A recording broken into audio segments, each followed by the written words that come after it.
بسم اللہ الرحمن الرحیم۔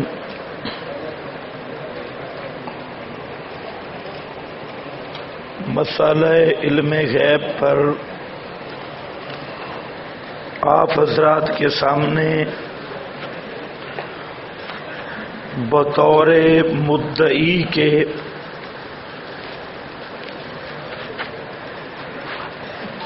دلائل ذکر کر دیے گئے۔ اب ایک عنوان آپ کے پاس لکھا ہے اطلاع علی الغیب۔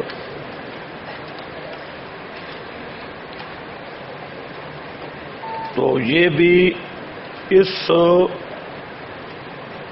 مسئلہ کی دوسری شق ہے۔ ایک شق یہ تھی کہ علم الغیب اور جمیع ما کان ما یکون یہ اللہ ہی کا خاص ہے، اور اس میں کوئی نبی ولی امام الانبیاء ہرگز شریک نہیں۔ اور دوسرا جز کے اطلاع علی الغیب حضرات انبیاء کرام کے لیے بطریق وحی ثابت ہیں، جس کی تعبیر ہے بعض ما کان بعض ما یکون۔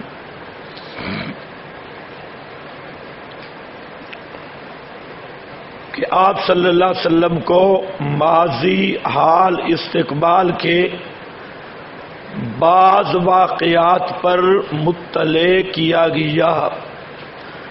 تو گویا اس شق میں بھی ہم مدعی ہیں۔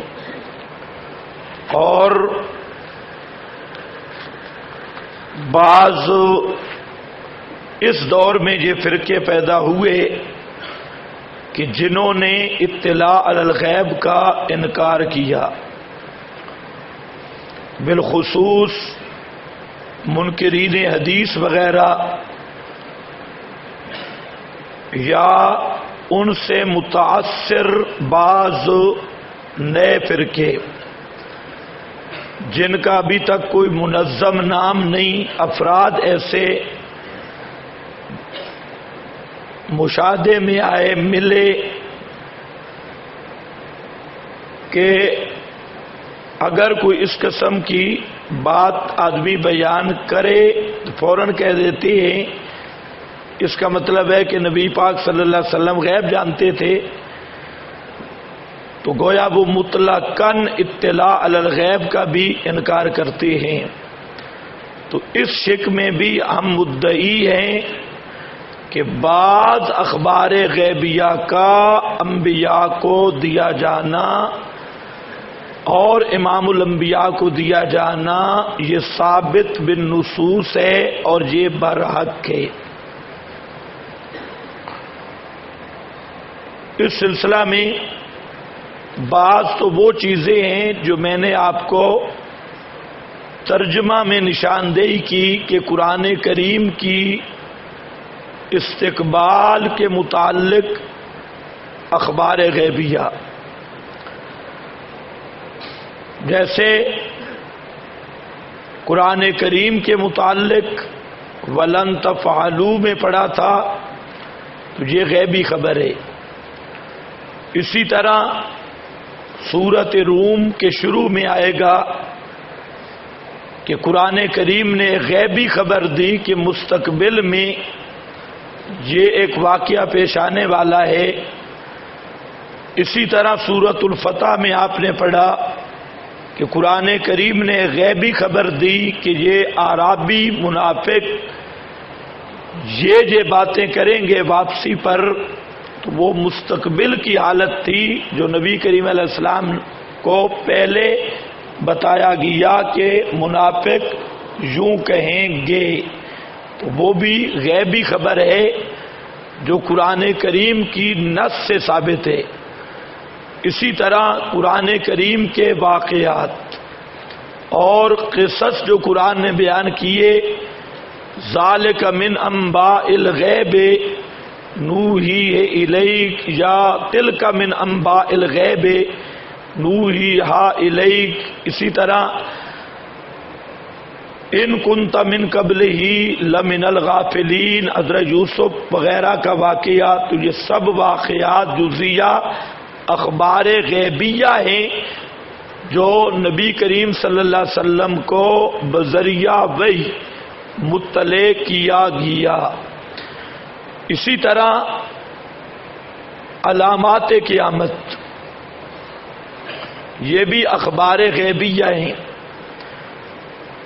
حضرت حسن کے متعلق کہنا ان ابنی ھذا سید، یہ غیبی خبر ہے کہ یہ میرا عظیم بیٹا سید بیٹا ہے اور مسلمانوں کی عظیم جماعتوں کے درمیان ان کے ہاتھ پہ صلح ہوگی. اسی طرح آپ نے فرمایا لا تقوم الساعہ، اس وقت تک قیامت قائم نہیں ہوگی حتیٰ تقتتلا فئتان عظیمتان من المسلمین. تو حضرت علی اور معاویہ کی لڑائی کی خبر دینا، اور پھر آپ نے فرمایا کہ دو جماعتیں لڑیں گی اور ایک جماعت میں سے ایک تیسرا ٹولہ نکلے گا مارے کا خوارج. جس جماعت سے وہ تیسرا ٹولہ نکلے گا وہ اولاہم بالحق، پہلے حق پہ ہوں گے، وہ اولا بالحق ہوں گے. تو یہ سب کیا ہے؟ اخبار غیبیہ ہیں. تو اس سلسلہ میں ہم بحث کو مختصر کرتے ہوئے صرف آپ کو ایک عنوان دینا تھا کہ بعض اخبار غیبیہ کا امام الانبیاء صلی اللہ علیہ وسلم اور دیگر حضرات انبیاء کو ملنا یہ برحق ہے، کتاب و سنت سے ثابت ہے اور ہمارے عقیدہ کا حصہ ہے، اور اس سلسلہ میں بھی ہم مدعی ہیں. آپ کو کچھ سمجھ آئی میری بات؟ یہ جو احادیث لکھی ہیں یہ آپ دیکھ لیں. ویسے وقت بچانا ہے، آج انشاءاللہ مسئلہ علم الغیب ختم کرنا ہے. تو اس سلسلہ میں انتہائی مختصر طور پہ جو اہم باتیں ہیں وہ میں بتا دیتا ہوں، باقی چلتی رہتی ہے درس میں. تو جہاں پر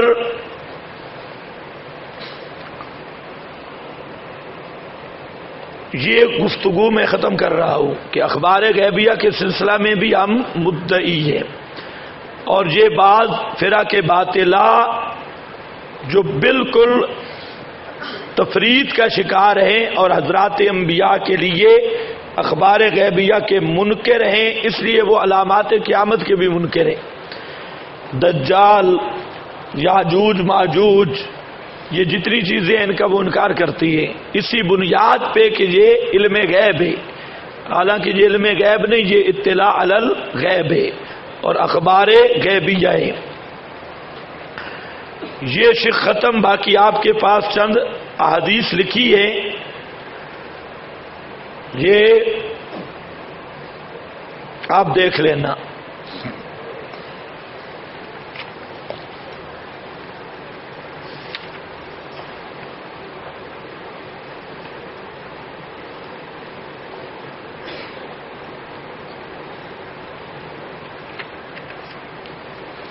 اب ہے جمی ما کان ما یکون یا علم الغیب کے مدعی حضرات. اب بریلوی مدعی ہوں گے اور ہم سائل. دعویٰ ہے جمی ما کان ما یکون. آپ نے صرف یہ دیکھنا ہے کہ تقریب تام دعویٰ دلیل کی مطابقت ہے یا نہیں. ان کے جمی ما کان ما یکون کے دعویٰ پر ایک دلیل بھی موجود نہیں، بلکہ ادلہ سے اس کی نفی آپ دیکھ چکے ہیں.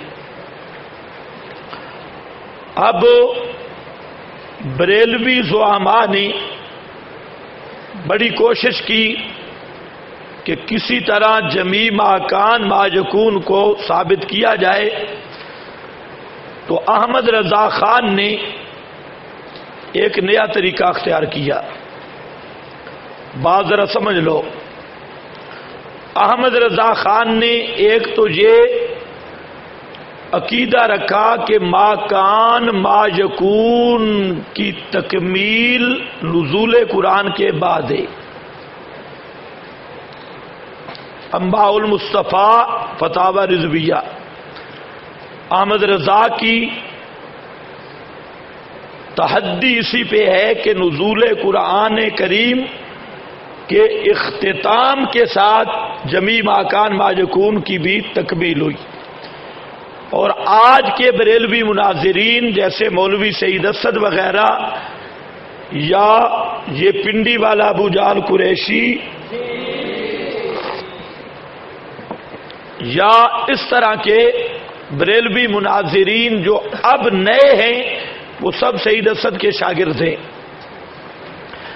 اور ان کا جتنے مناظرین ہیں وہ یہی طے کرتے ہیں نزول قرآن کے بعد تکمیل نزول قرآن ہوگی یا جمی ما کان ما یکون تب اس کی تکمیل ہوئی، اور وہ کہتے ہیں کہ یہ تدریجی ہے۔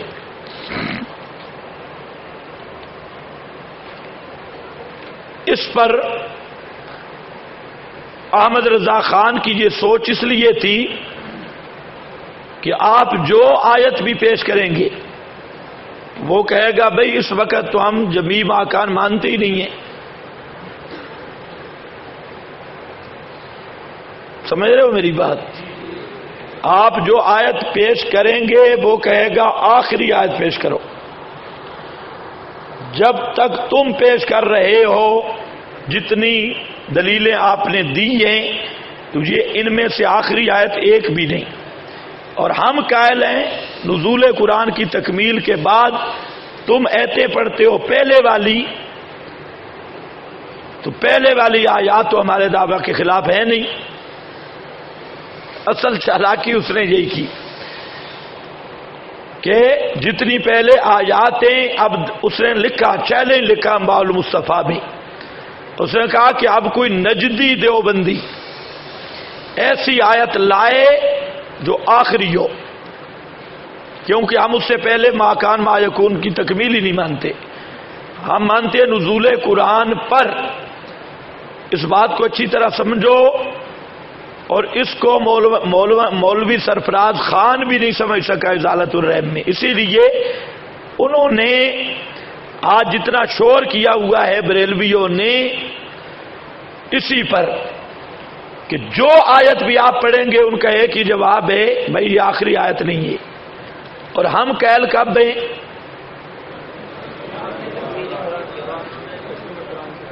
نزول قرآن کے بعد، اور تم جو پیش کر رہے ہو یہ آخری آیت نہیں، لہذا تمہاری دلیل بن سکتی نہیں۔ ایک تجھے جان چھڑا گیا، دوسرا اس نے کہا کہ جو نجدی دیوبندی حدیث پیش کرے تو پہلے یہ ثابت کرے گا کہ یہ نزول قرآن کے بعد کی ہے، اگر نزول قرآن سے پہلے کہیں علم کی نفی ہو رہی ہے، فلاں واقعہ نہیں معلوم تھا، فلاں نہیں تھا، فلاں نہیں تھا، تو وہ ہمارے دعویٰ کے خلاف ہی نہیں ہے، کیونکہ ہمارا دعویٰ ہے تکمیل قرآن کے بعد، لہذا حدیثیں بھی ساری گئی، آیات بھی ساری گئی۔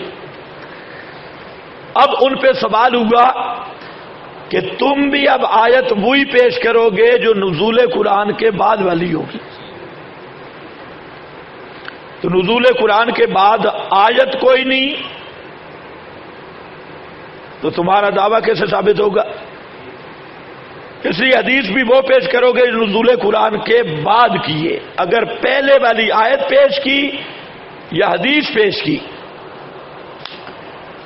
تو وہ تقریب تام نہیں، کیونکہ جب پہلے اگر آپ پیش کر رہے ہیں تو اس کا مطلب یہ ہوا کہ ابھی جمی ما کان ما یکون ملا نہیں، اور پہلی ایتیں آپ پڑھتی ہیں علامہ کا معلم تکن تعلم عالم الغیب فلا یظہرہ ما کان اللہ لیطلعکم علی الغیب ما هو علی الغیب بضنین.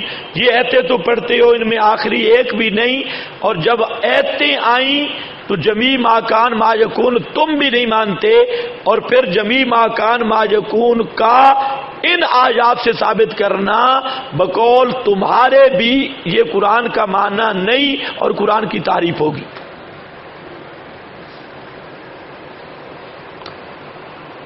کوئی سمجھے ہو یا نہیں سمجھے؟ جو اعتراض آپ پہ ہے وہ اعتراض ان پہ ہوگا کہ آپ ایسی آیت لائیں جو نزول قرآن کے بعد آئی ہے. تو ایسی آیت تو ہے کوئی نہ، اور کوئی حدیث بھی پیش کرنی ہے وہ پیش کر جو نزول قرآن کے بعد ہو. اب دونوں برابر ہو گئے.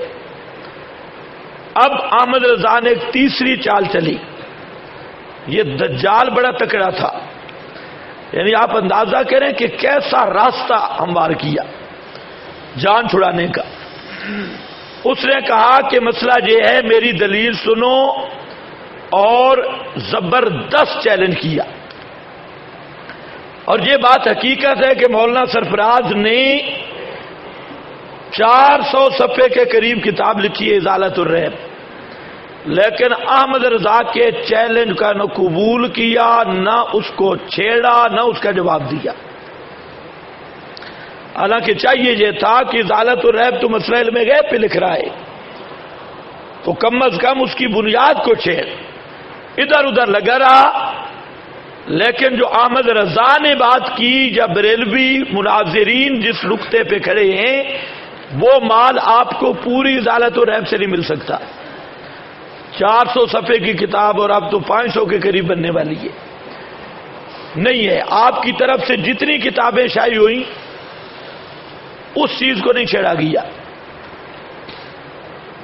علم غیب کے مسئلہ پر یہ ایک نئی بات آ رہی ہے جو کتابوں میں بالکل آپ کو نہیں مل سکتی.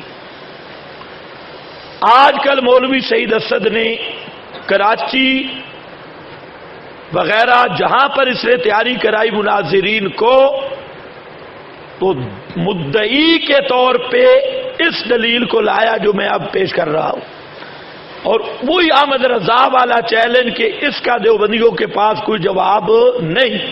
اور وہ پھر لگا رہا جواہر التوحید ہے، فلاں ہے، فلاں ہے، فلاں. انہوں نے اتنی کتابیں لکھی، لیکن اعلی حضرت کا چیلنج ایسا پکا چیلنج ہے کہ اس کو دیوبندی چھیڑنے کی جرت بھی نہیں کر سکے. چلو جی مولوی سعید اسد صاحب، اب ہم چھیڑ رہے ہیں، اب اگر اپنے باپ کا نطفہ ہے تو اس کا جواب دینا. ہم چھیڑ رہے ہیں. اب ذرا سننا، اس کا پہلے مستدل اور طریقہ استدلال سمجھو، پھر میرا جواب سمجھو. اس کا مقدمہ یہ ہے کہ قرآن کریم میں جمیع ما کان ما یکون موجود ہے.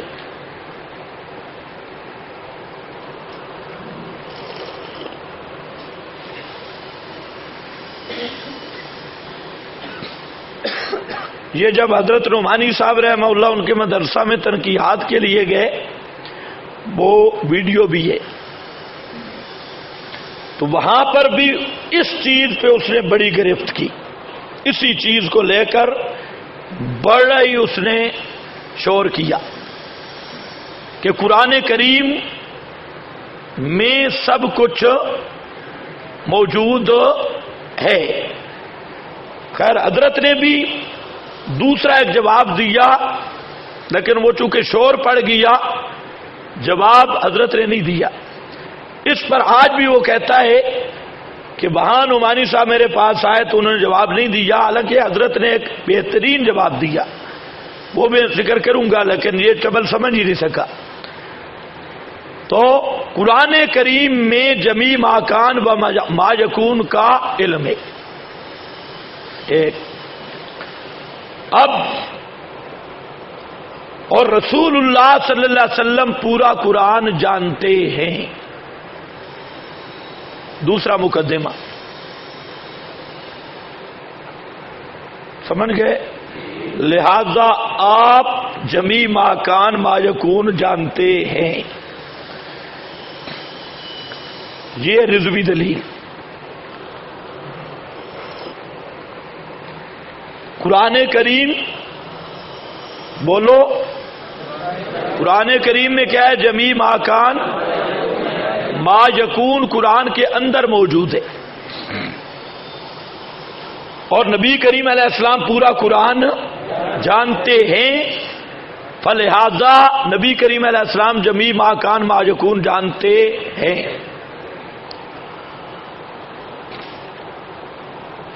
اب پہلا مقدمہ وہ کہتا ہے کہ اس پہ نصوص موجود ہیں.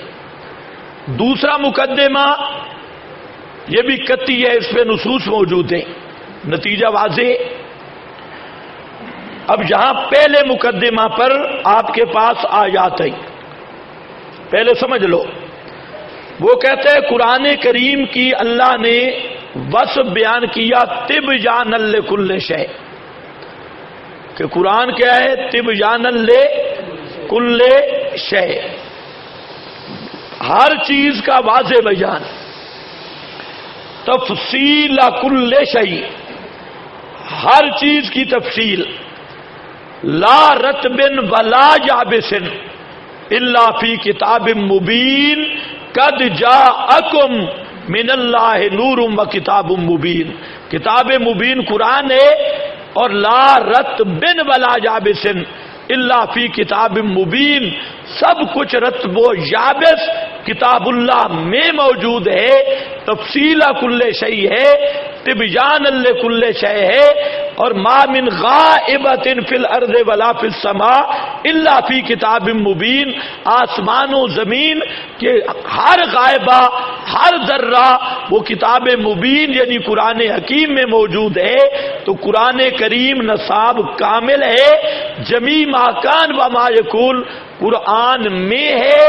اور نبی کریم علیہ السلام دوسرا مقدمہ الرحمن علم القرآن، رحمان نے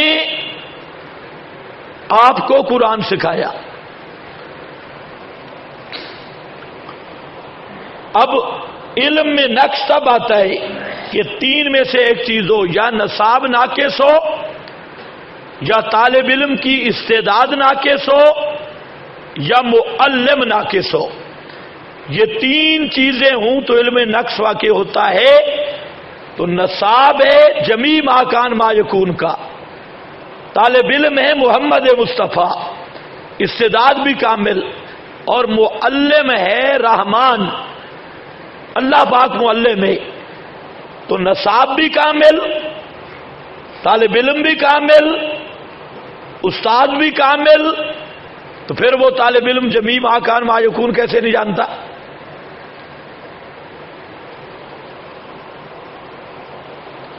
کوئی سمجھے بھی ہو کہ نہیں؟ اونچے بولو. آگے چلوں یا پھر کہوں؟ اتنے تک سمجھ آ گئی؟ یہ ہے بنیاد. اب اس پر سوال ہوا کہ تم کہتے ہو قرآن میں سب کچھ ہے، تو نماز کی رکعتیں، زکوٰۃ کی تفصیل،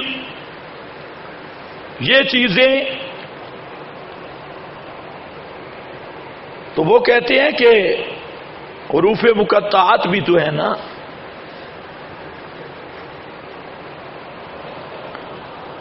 قرآن تم تھوڑے جانتے ہو، حروف مقطعات بھی ہے، اور حروف مقطعات میں یہ سب کچھ موجود ہے جس کا تمہیں پتہ ہی نہیں ہے.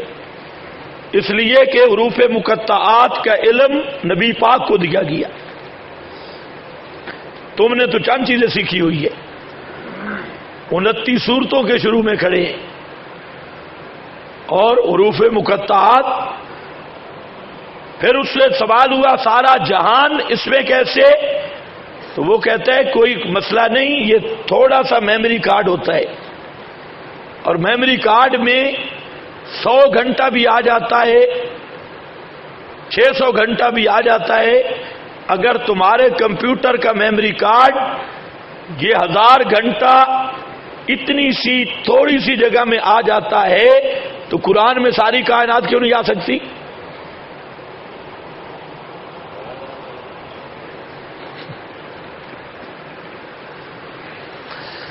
یہ ہے احمد رضا خان اور مولوی سعید اسد کی دلیل. کچھ سمجھے ہو یا نہیں سمجھے؟ آپ ذرا بات سمجھ لیجیے. ہم کہتے ہیں ہمارا پہلے مقدمہ اولا پر بھی نقض ہے، مقدمہ ثانیہ پر بھی. لمبی بات نہیں کروں گا. مقدمہ اولا پر نقض کہ قرآن کریم میں سب کچھ موجود ہے. اس کا مولانا سرفراز وغیرہ جنہوں نے جواب دیا وہ اتنا دیا کہ یہاں تبیان لکل شے تفصیل کل شے یہ کل عرفی ہے، یہ کل عرفی. اس پر مولانا سرفراز نے نظیریں پیش کی. کل عرفی ہے، لیکن سوال ہے کہ کل کا اصل معنی استغراق والا ہے، استغراق عرفی ہے یا حقیقی ہے؟ اصل معنی تو اس کے استغراق حقیقی ہے. اب حقیقت کو چھوڑنے کی کوئی وجہ بھی تو ہونی چاہیے. تو اس کا سعید اسد نے بہترین جواب دیا. اس نے کہا کہ ہم نے کب انکار کیا ہے؟ وَاجْعَلْهُنَّ عَلَى كُلِّ جَبَلٍ. کل عرفی بھی ہوتا ہے، استغراق عرفی بھی، حقیقی بھی. لیکن مسئلہ تو یہ ہے کہ یہاں کون سا ہے؟ استغراق عرفی ہے یا حقیقی؟ ورنہ تو ان اللہ علی کل شیء قدیر بھی کھڑا ہے. تو وہاں پر بھی کوئی دیوبندی کہے گا کہ وہاں استغراق عرفی ہے. آخر کوئی قانون بھی تو ہونا چاہیے. ایسے بھئی کل کے دو معنی ہیں، کہتے ہیں ہم مانتے ہیں کل کے دو معنی ہیں، لیکن تبیان لکل شے تفصیل کل شے کا کل یہ عرفی استغراق عرفی لینا، بعض چیزیں لینا، اس کی کیا بنیاد ہے؟ صرف کسی دیوبندی مولوی سے تو یہ کام نہیں ہو سکتا کہ حقیقت کو چھوڑ دے اور مجازی مراد لے. اور احمد رضا نے تو یہاں لکھا کہ لفظ کل ایسا عموم میں قطعی ہے کہ کبھی خصوص کا احتمال رکھتے ہی نہیں. خیر یہ اعلی حضرت نے چبل ماری ہے اور اپنے پاؤں پہ خود کلاڑا مارا کہ لفظ کل ایسا عام ہے کہ جو خصوص کا اعتماد رکھتا ہی نہیں. تو پھر کلو بدعت، پھر بدعت حسنہ کہاں آ گئی؟ خیر وہ ایک الگ موضوع ہے. آؤ ذرا اب میں کہتا ہوں کہ قرآن کریم جمی ما کان ما یکون غیر متعلق بالہدایہ علوم قرآن میں نہیں. قرآن مقدس کے جو اوصاف آ رہے ہیں کہ وہ علوم دینی علوم، علوم ہدایہ وہ قرآن میں ہے، جہان کے علوم قرآن میں نہیں.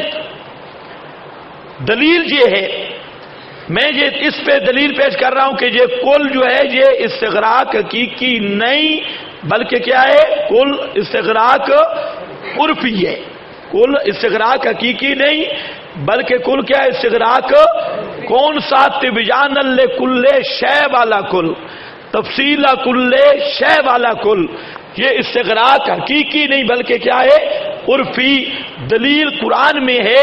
اللہ نے فرمایا الرحمن علم القرآن، اور اللہ نے فرمایا وما علمناہ الشعر. ما علمناہ، بولو ما علمناہ، ہم نے پیغمبر کو شاعری کا علم نہیں دیا، قرآن کا علم دیا. تو یہ اس بات کی دلیل ہے کہ قرآن جمی ما کان ما یکون کا مجموعہ نہیں. اگر مجموعہ ہے تو پھر القرآن میں شاعری بھی آنی چاہیے. وما علمناہ الشعر، اس نص کتی نے بتا دیا کہ یہ کل جو ہے یہ استغراق حقیقی کے لیے نہیں بلکہ استغراق عرفی کے لیے. ماشاءاللہ. کوئی بات سمجھے کہ نہیں سمجھے؟ اگر ہر چیز ہے تو الرحمن علم القرآن تو ہے، تو ما علمناہ الشعر کدھر جائے گا؟ القرآن پتہ نہیں آپ کو سمجھ بھی آئی کہ نہیں؟ اب ایک چیز کی نفی ہو گئی یا نہ ہو گئی؟ جب ایک چیز کی نفی ہو گئی تو کل استغراق حقیقی کا نہ رہا، کل کیا بن گیا؟ استغراق عرفی۔ اب حقیقت چھوڑنے کی وجہ آ گئی، نص قطعی ہے ایک۔ نمبر 2، وہ تمام نصوص جو آپ نے 15 پڑھی، یہ سب کی سب بتا رہی ہے کہ تبیان لکل شے والا کل یہ استغراق حقیقی نہیں بلکہ یہ استغراق عرفی ہے۔ کیوں؟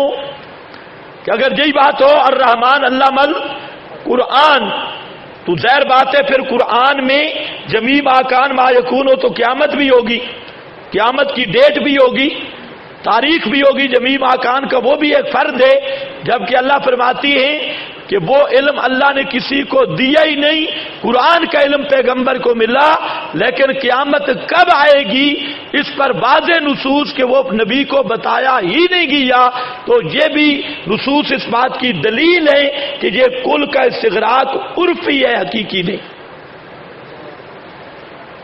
کوئی پتہ نہیں چلا آپ کو؟ اللہ کرے چل جائے۔ تو یہ پہلا مقدمہ یہ ختم، اعلی حضرت سمیت ختم۔ اب اگر مولوی سعید اسد میں جرأت ہے تو ہم نے جو نقض پیش کیا اس کی بنیاد یہ تھی کہ کل استغراق حقیقی کے لیے ہے، میں نے کہا یہ استغراق حقیقی نہیں بنتا، اس کو استغراق حقیقی بنانا یہ قرآن مقدس کی آیتوں کا انکار ہے۔ ان میں سے مثلا میں ایک پیش کر رہا ہوں ما علمناہ الشعر، کہ شاعری یہ قرآن میں جب نہیں تو کل کی استغراق حقیقی ختم، استغراق حقیقی ختم تو سارا اعلی حضرت کا استدلال ہی ختم۔ اس کا دار و مدار تھا استغراق حقیقی پر۔ اور دوسرا مقدمہ کہ رسول اللہ صلی اللہ علیہ وسلم پورا قرآن جانتی ہیں، حروف مقطعات بھی جانتی ہیں، یہ بھی مقدمہ نص کے خلاف ہے۔ ما یعلم تاویلہ الا اللہ، کہ متشابہات کا معنی اللہ کے سوا کوئی نہیں جانتا۔ وہاں پر میں نے آپ کو پوری تفصیل بتائی تھی، اب کوئی سمجھ آئی ہے کہ جو متشابہات حقیقی ہیں ما یعلم تاویلہ الا اللہ، اور اسی میں قیام الساعہ کا وقت بھی ہے، اسی میں کنو ذات باری بھی ہے، کنو صفات الہی بھی ہیں، اسی میں حروف مقطعات وغیرہ یہ سارے ہیں، اور مسئلہ صفات کی حقیقت بھی ہے۔ تو اللہ تعالیٰ نے وہاں پر نص قطعی کے طور پہ بیان کر دیا، یہ ٹھیک الرحمن علم القرآن، اور اللہ نے یہ بھی فرما دیا وما یعلم تاویلہ الا اللہ۔ کوئی سمجھے یا نہیں سمجھے؟ پہلا مقدمہ بھی گیا، دوسرا مقدمہ بھی گیا، اور مولوی سعید اسد بیچارہ ڈگ ڈگی بجاتا رہے۔ پہلا مقدمہ دوسرا مقدمہ دونوں مقدمے ختم، تو نتیجہ کہاں جائے گا؟ اللہ کرے آپ کو سمجھ آئی ہو۔ چلو یہ بات ہو گئی۔ اب مسئلہ یہ ہے کہ یہ ہم نے ثابت کر دیا کہ کل کا استغراق حقیقی نہیں ہے، دلیل سے ہوا ہے یا ویسے؟ دلیل آپ سمجھ گئے ہیں یا نہیں؟ اچھی طرح سمجھ گئے یا نہیں؟ اس دلیل سے ہمارا مقصد صرف کل کا استغراق توڑنا ہے، صرف اتنا مقصد ہے۔ اور دوسرا مقدمہ کہ رسول پاک متشابہات وغیرہ سب کو جانتے ہیں، وہ پہلے میں توڑ چکا ہوں، اور آپ کو پورا حوالے وغیرہ وہ سب لکھا چکا ہوں، وہ اب دوسری بات جہاں نہیں آئے گی، اور وہ بھی قرآن مقدس میں ما یعلم تاویلہ الا اللہ۔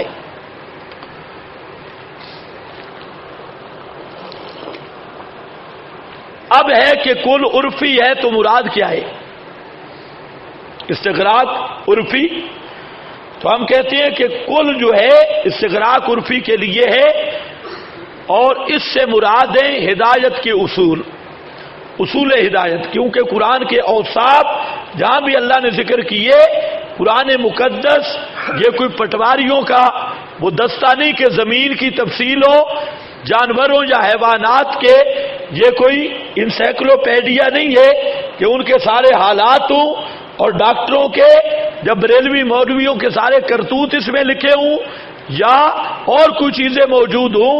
نہیں، قرآن کو اللہ نے فرمایا کہ یہ قرآن ہدایت کا نصاب ہے، اور قرآن مقدس کا مضمون ہدایت ہے، اور ہدایت کے بھی اصول قرآن نے بیان کر دیے، اور عقائد ایمانیات قرآن نے بیان کی، حلال حرام کے اصول، فرائض و واجبات کے اصول قرآن نے بیان کیے. ان کی تشریح امام الانبیاء فقہا سب حضرات نے پیش کی ہے. تو وہ سب امور دینیہ ہیں. اصل میں قرآن امور دینیہ کے اصول کا بیان ہے، اور چونکہ اصل موجود ہے تو اس اصول پر آگے جو علوم ہیں وہ اسی پہ متفرع ہیں. تو قرآن جو طبیان لکل شے، تفصیل کل شے ہے، یہ علوم ہدایت کا مجموعہ ہے، نہ کہ علوم حیوانات یا بریلویات یا ڈاکٹریات یا مکھیوں کی تعداد یا بچڑوں کی تعداد، ان کے خواص وغیرہ. یہ جو امور دنیاویہ ہیں ان کے ساتھ قرآن کا کوئی تعلق نہیں ہے.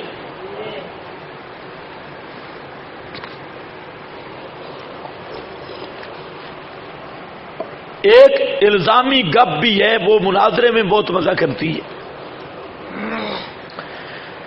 کہ قرآن میں سب کچھ ہے. بہت اچھا، پھر ہے کیسے؟ تبیانا، مخفی نہیں، حروف مقطعات کی طرف جانا نہیں، وہ تو متشابہات ہے. یہاں کے تبیانا، تبیانا روشن بیان. قرآن میں جو کچھ ہونا تھا سب کچھ موجود ہے، لیکن مجمل طور پہ نہیں، بلکہ کیا ہے؟ طب جان، تفصیل کل شے، ہر چیز. تو ہم کہتے ہیں کہ مولوی سعید اسد اور مولوی احمد رضا خان کے والد کا نکاح روشن طور پہ کس پارے میں ہے؟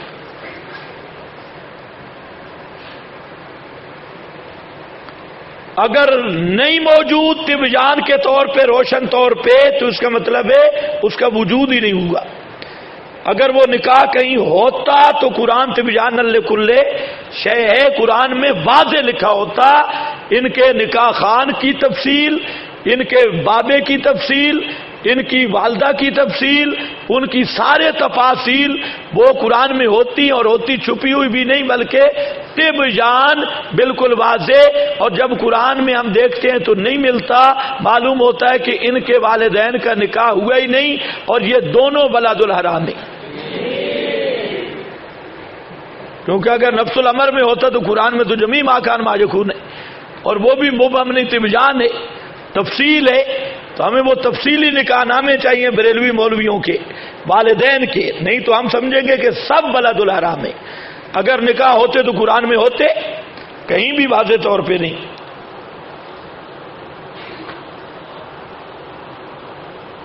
واہ واہ. اب یہ پرچی والا مجھے اللہ کرے مل جائے، یہ جو الو ہے. کہتے ہیں جب آپ متشابہات نہیں جانتے تو پھر نزول کا کیا مطلب؟ اس کا مطلب ہے کہ یہ الو بہت لیٹ آئے. مجھے پتا چل جائے نا، آئندہ پرچی پہ ذرا نام بھی لکھو، اور ایک دوسرے کا خیال رکھو بھئی پرچی لکھی کس نے. ہاں، یہ کل پرسوں آیا ہوگا، یہ بابا باس ہو گئی، اب وہ باسیں نہیں ہوتی جو ہو گئی، یہ پھر آئندہ سال آ جانا شروع سے.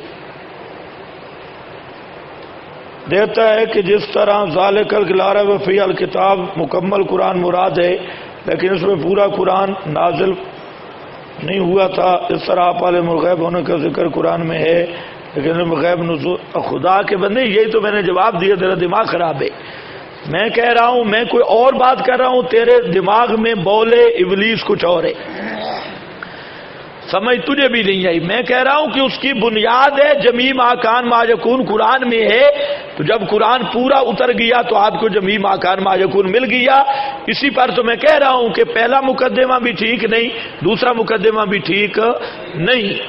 اب اس بیچارہ یہ رکے لکھنے والے مہربانی کر کے نہ سبق کے بعد مجھے ملے، کچھ بھی نہیں کہتا کچھ بھی نہیں، لیکن ملاقات کرے، میں زیارت کرنا چاہتا ہوں صرف۔ اچھا آپ کو سمجھ آ گئی یا نہیں آئی؟ یہ بات ختم۔ اب دیکھو آپ کے پاس کچھ چیزیں لکھی ہیں، ان کو ذرا دیکھو، بلکہ اب دیکھتے رہو، مجھے دکھانے کی ضرورت ہی نہیں، میں نے جو پوری بات تھی وہ آپ کو سمجھا دی۔ یہ اس پر لقد کان فی قصصہم، یہ سورہ یوسف کی آیت ہے۔ ہاں شاباش، ساتھ بولنا ہے۔ یہ کیوں لکھی ہے؟ رضوی مقدمہ اولا پر دلیل کہ قرآن میں سب کچھ موجود ہے۔ یہ ولیکن تصدیق الذی بین یدیہ وتفصیل کل شیء وہدی ورحمۃ لقوم یؤمنون۔ ایک بات نوٹ کر لو کہ میری کتاب جو تبصرہ ہے وہ اگر مل جائے تو جو اس مضمون پہ کام کرنے والے ہیں ان کے لیے بہت مفید ہوگی۔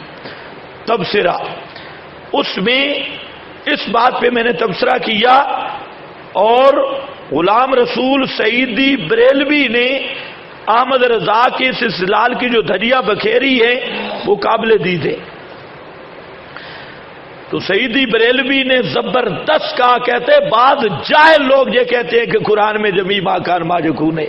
قرآن تو ہدایت کا نصاب ہے، اس میں ساری مچھر مکھیاں کدھر آ گئے اور ساری کائنات کا علم کدھر؟ اس پر سعیدی نے زبردست گرفت کی ہے، تھا مشرک نہیں تو بخشا جاتا۔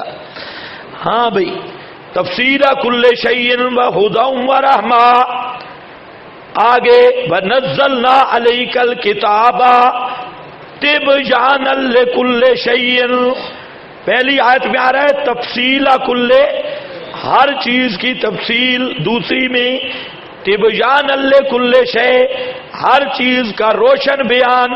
تو بریلوی مولویوں کی تفصیل ہونی چاہیے یا نہیں؟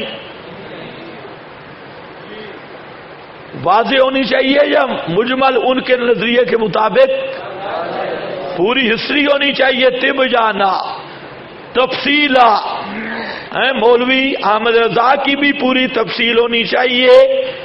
جب وہ طوائف کے محلے میں پیدا ہوا اور کہتے ہیں اعلی حضرت کہ محلہ کے ارد گرد طوائف رہتی تھی اور اعلی حضرت اتنے سمجھدار تھے، ایک دن گلی میں آ رہے تھے اور شلوار نہیں پہنی ہوئی تھی، چھوٹے تھے بھائی، شلوار نہیں پہنی ہوئی تھی، آگے طوائف آ گئی تو حضرت نے اپنا قمیص اتاری اور یوں منہ پہ کر لی۔ یہ خود بریلویوں نے لکھا ہے کہ حضرت صاحب آ رہے تھے طوائف کے محلے میں، آگے طوائف آ رہے تو حضرت کے ارد گرد ساری طوائف ہی تھی، تو کیا پتہ، تو حضرت صاحب کی شلوار نہیں تھی، صرف قمیص تھی، لیکن سمجھدار اتنے تھے جب آگے عورتوں کو دیکھا آگے سے کپڑا اتار یوں کی، اور پھر کہا پہلے آنکھ بہکتی ہے، پھر دل بہکتا ہے، پھر نفس بہکتا ہے۔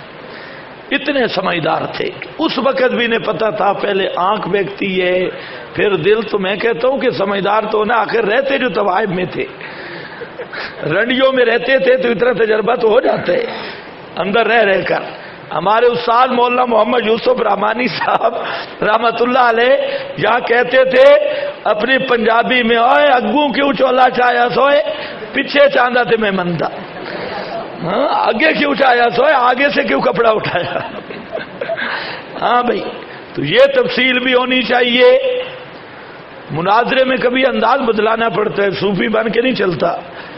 ہاں تھوڑا تھوڑا ساتھ بیان کر کے بھیجے کس پارے میں ہو جو احمد رضا نے اگے چولا چاہیے آگے سے قمیص اتاری کس پارے میں ہے تبیان لکل شے واضح بیان ہونا چاہیے. مولوی عمر اشروی پر جو بیوی نے کیس کیا تھا ہائی کورٹ والا اس کی تفصیل کدھر ہے تبیان لکل شے بیوی نے یہ کیس کیا تھا عمر اشروی پر کہ یہ میرے ساتھ غیر فطری ہم بستری کرتا ہے اور یہ ہائی کورٹ میں اب تک موجود ہے اس کی تفصیل کہاں ہے بھائی تبیان لکل شے جو ہے وہ پوری تفصیل ہونی چاہیے تفصیلہ کل شے ہونا چاہیے. سید اسد کے والد کو مسجد سے بریلویوں نے نکالا وہ لڑکی لے کے آ گیا بوڑھا اس کی تفصیل کہاں ہے تبیان لکل شے تفصیلہ کل شے کہتے ہو سب جمی ماکان یکون موجود ہے تو واضح روشن بیان دکھانا چاہیے. ہے بڑا بے ایمان سامنے بالکل نہیں آتا. اس دفعہ ایک چانس بن گیا تھا جہاں سرگودا کے قریب سائیوال کے ساتھ کوئی جگہ ہے تو وہاں اس نے بڑا کہا کہ میں جی گفتگو کرتا ہوں نجی مجلس میں آ کے میں میرا نام لیا میں ان سے گفتگو کرتا ہوں ٹھیک ہے. تو میرا جلسہ تھا وہاں پہلے اس کا تھا پھر وہ کہتا بکھر کا مولوی آئے گا وہ یوں کرے گا میں یہ کہہ رہا ہوں بکھر کا مولوی آئے گا یہ کہے گا خیر لگا رہا. تو مجھے ساتھیوں نے بتایا میں نے کہا ان کو کہو ٹائم دے تو گمن صاحب کے پاس گیا ہے تو وہ گھوما ہوا ہے ویسے ہی تو ہمارا بھی حق بنتا ہے ایک ٹائم دے ہمیں. خیر اس نے کہا ٹھیک ہے میں تو تیار ہوں کوئی مسئلہ نہیں. میں گیا جلسے پر اس کے ساتھ آئے ہوئے تھے انہوں نے کہا جی استاد کہتے ہیں کہ چیلنج وہ کرے تو میں قبول کروں گا میں چیلنج نہیں کرتا لیکن چیلنج وہ کرے. میں نے کہا چیلنج تو میں کر دوں گا اس میں تو کوئی مجھے نہیں ہے چیلنج میں کر دوں گا لیکن تیرے استاد نے آنا نہیں ہے. انہوں نے کہا نہیں وہ کہتا ہے چیلنج وہ کرے.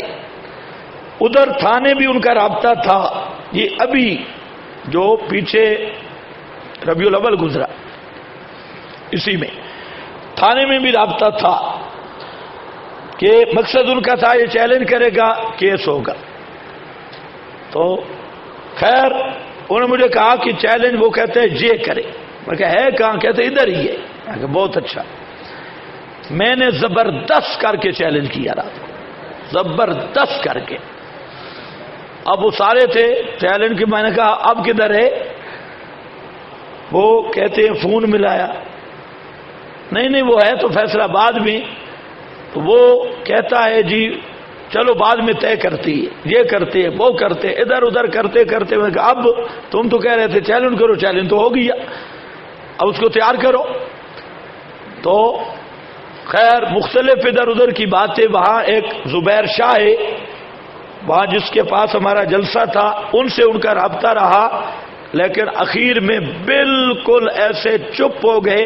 دوبارہ پھر میں گیا وہاں قریب تو میں نے ان کو کہا کہ یار ان کو کہو میں تو پھر آیا ہوں. وہ کدھر گیا سید اسد لیکن ہے بڑا بے ایمان وہ جگہ دیکھ کے جاتا ہے. یہ تو کبھی فنستانہ تو ہم پوچھتے تھے بیان کل شے تفصیلہ کل شے تیری دلیل میں دیکھو میں لگتی کہاں ہے. اچھا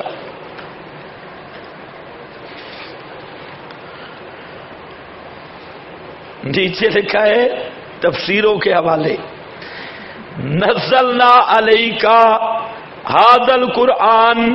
اب جو صوفی ہیں بیچارے پریشان بیٹھے ہیں ہاں اور سمجھ نہیں آئی تمہیں یا بریلوی مولویوں کے کرتوتوں میں پریشان ہیں.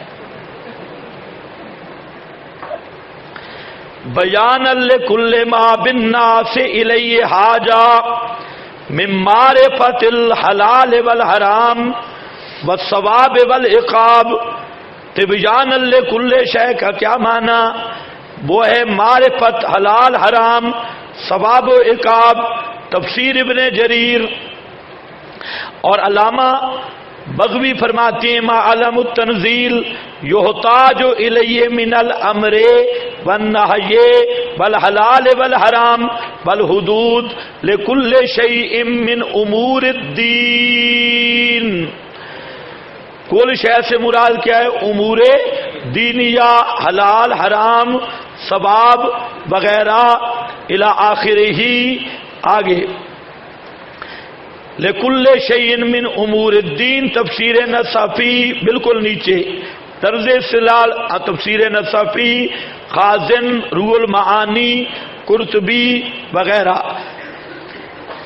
تو یہاں پر آ گیا جواب الزامی. دیکھو تمام اہل بدعت سے گزارش ہے کہ اگر قرآن کریم میں ہر چیز کا تفصیلی اور روشن بیان ہے تو رکعات نماز، ان کی کیفیت، مقادیر زکوٰۃ، اہل بدعت علماء کے نکاح نامے، ان کے شناختی کارڈ اور گواہوں کی تفصیل اور روشن بیان کس آیت میں ہے؟ کا روشن بیان اور نہیں ہے. کا روشن بیان کس آیت میں ہے؟ نیز اہل بدعت کے شخصی کرتوت کی تفصیل کی نشاندہی کی جائے، کیونکہ روشن بیان ہے اور تفصیلہ کل شے ہے. الجواب تحقیقی قرآن کریم میں ہر چیز کا بیان نہیں بلکہ دین کی ہر ضروری چیز کا بیان ہے. اقوال المفسرین آگے پڑھتے جاؤ. یہی عبارتیں جو پیچھے حلال حرام کی یہ کمپیوٹر نے آگے پیچھے کر دی ہیں، باقی ساری عبارتیں اسی پر موجود ہیں. تفسیر معالم، ابن عطیہ، زاد المسیر، الکبیر، قرطبی، بیضاوی، نصفی، جلالین، ابو سعود، سب پر یہی چیزیں یحتاج الیہ فی الدین، یحتاج الیہ فی الدین، یحتاج الیہ فی الدین، یحتاج الیہ فی الدین. کو سمجھ رہے ہو کہ نہیں؟ یہ اب سوال لفظ کل عموم میں ایسا محکم ہے کہ اس میں احتمال تخصیص قطعاً نہیں. الجواب یہ سائل کی اتنی جہالت ہے جس کی کوئی نظیر نہیں. آگے پھر اس پر حوالے ہیں کہ کل جو ہے وہ دیکھیں رب اجعل، وہ اجعل علی کل جبل منہن جزءا، یہ پڑھ چکی ہو. فلما نسوا ما ذکروا بہ فتحنا علیہم ابواب کل شیء. یہ صرف آپ کو دکھا رہا ہوں ورنہ جواب تام ہو چکا ہے اگر پہلے سمجھ آ گیا. فتحنا علیہم ابواب کل شیء، جب انہوں نے توحید چھوڑی تو ہم نے ان پر ہر چیز کے دروازے کھول دیے. تو کیا مطلب ہے؟ رحمت کے دروازے، نبوت کے دروازے، خزائن کے دروازے نہیں. فتحنا علیہم ابواب کل شیء، تو ان پر ہر رحمت کا دروازہ بند ہو گیا تھا. تو ابواب کل شیء کا کل استغراق عرفی کے لیے ہے. اسی طرح انی وجدت امرأۃ تملکہم وأوتیت من کل شیء ولہا عرش عظیم. تو اوتیت من کل شیء، ہر چیز دی گئی تھی. تو بریلوی مولوی بھی وہاں تھے بلکہ بلقیس کے پاس. اوتیت من کل شیء، اس کا جواب دیا عمر اشربی نے. اس کا یہاں پر من داخل ہے. ہر چیز سے تھوڑی تھوڑی چیز دی گئی تھی. ہر چیز سے مقیاس حنفیت تھوڑی تھوڑی چیز دی گئی تھی، یعنی آلات مردانہ بھی تھوڑے تھوڑے دیے گئے تھے اور ہر چیز تھوڑے تھوڑے بریلوی مولوی بھی دیے گئے تھے. تھوڑا تھوڑا احمد رضا بھی ادھر تھا.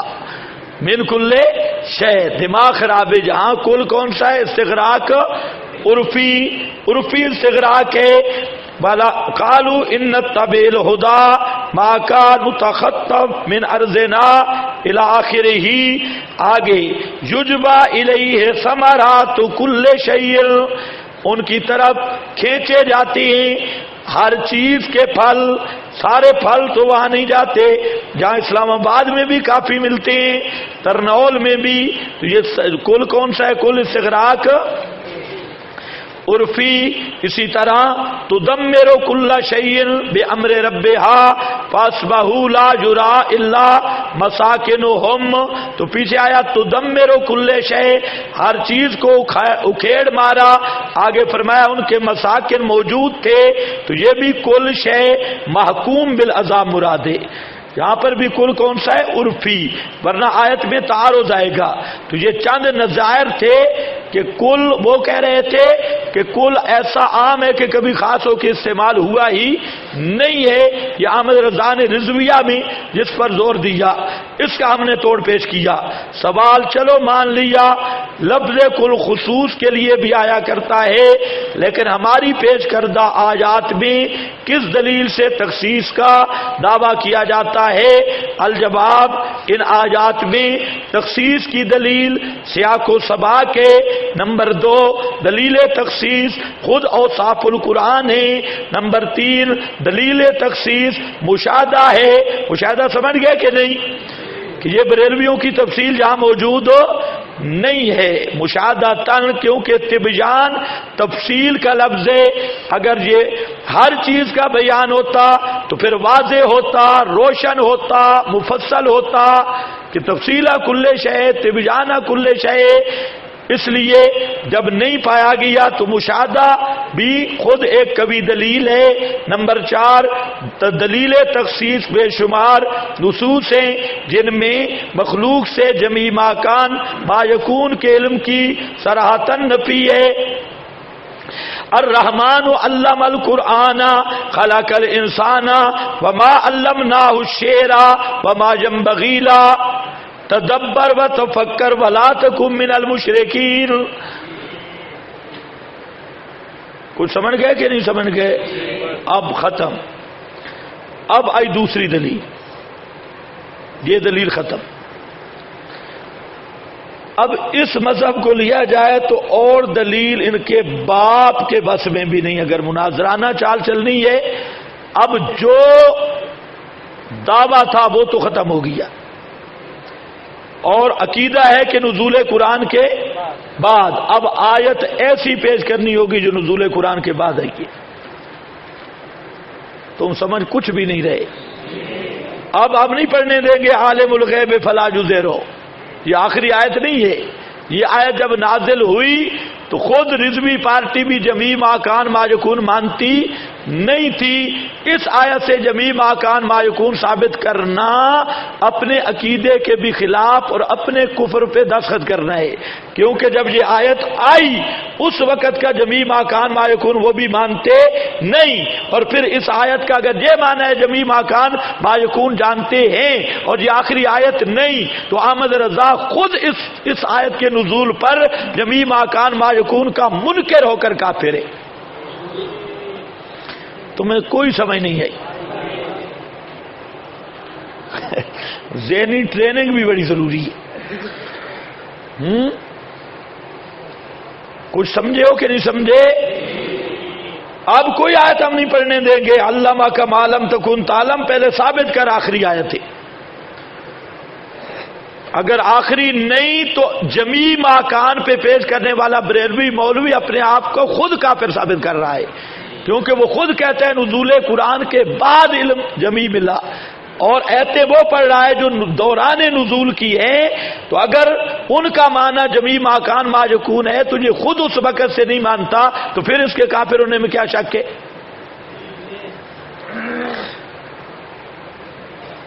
کوئی تمہیں نہیں پتا؟ سب دلیلوں کا جواب ہو گیا، سب کا۔ اب ایک ہی چیز پہ آپ پکے رہ جائیں بھئی، اب جو دلیل آئے پہلے ثابت کرنا ہوگا نزول قرآن کے بعد کی۔ وہ خود پھنسانا چاہتا تھا ہمیں، اور خود ایسا کڑکی میں پھنسا کبھی اس کا باپ بھی نہیں نکل سکتا۔ خیر، ویسے تبصرہ کر دیتا ہوں، ورنہ سب دلیلوں کا جواب ہو گیا۔ کیسے ہو گیا ذرا کہو؟ عقیدہ کیا ہے؟ تکمیل قرآن کے بعد، اور اگر پہلے کی دلیل پیش کرے گا اور اس کا یہ معنی کرے کہ اس سے جمیع ماکان ما یکون ثابت ہو رہا ہے، تو خود اس کا منکر ہوگا یا نہیں؟ کیونکہ اس آیت کے وقت تو وہ خود اس کو مانتا جمیع. اگر اس آیت کا یہی معنی ہے جمیع ما کان ما یکون والا، تو پھر اپنے کفر پہ دستخط ہیں کہ آیت جمیع ما کان کہہ رہی ہے، تو کہتے اس وقت ملے ہی نہیں، وہ تکمیل قرآن کے بعد ملا. ہاں تم منطق پڑھتے ہو، لیکن یہ منطق مشکل ہے، اس منطق کو سمجھنا مشکل ہے. تمہارے صغرے کبرے آسان ہے، یہ مشکل ہے منطق. اچھا اب ذرا سنو دوسری آیت، عالم الغیب فلا یظہر علی غیبہ احدا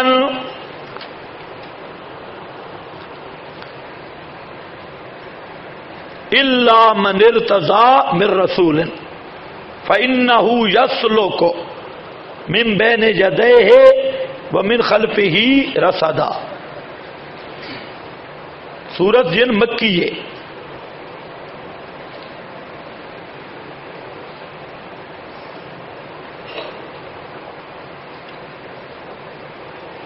مکے میں قرآن کا نزول مکمل ہو گیا تھا.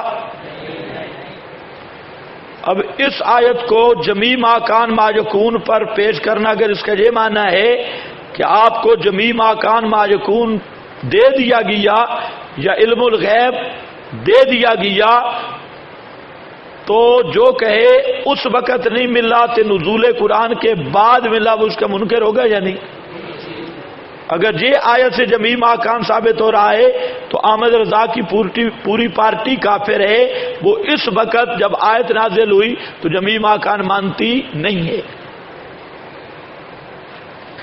خیر، اس سے ان کا استدلال سمجھو. اصولی جواب آ گیا، استدلال دلیل ہے ہی کوئی نہ، تو استدلال کیا، خود ان کے اپنے خلاف. اب ذرا دیکھو، عالم الغیب فلا یظہر علی غیبہ احدا، وہ کہتے ہیں دو باتیں ہیں. ایک تو یہ ہے نحو کا مسلم ضابطہ ہے کہ جب مصدر کی اضافت ضمیر کی طرف ہو تو یہ اضافت استغراق کی ہوتی ہے، کیونکہ مصدر ہوتی ہے جنس. جب مصدر کی اضافت ضمیر کی طرف ہو تو یہ اضافت استغراق کی ہوتی ہے.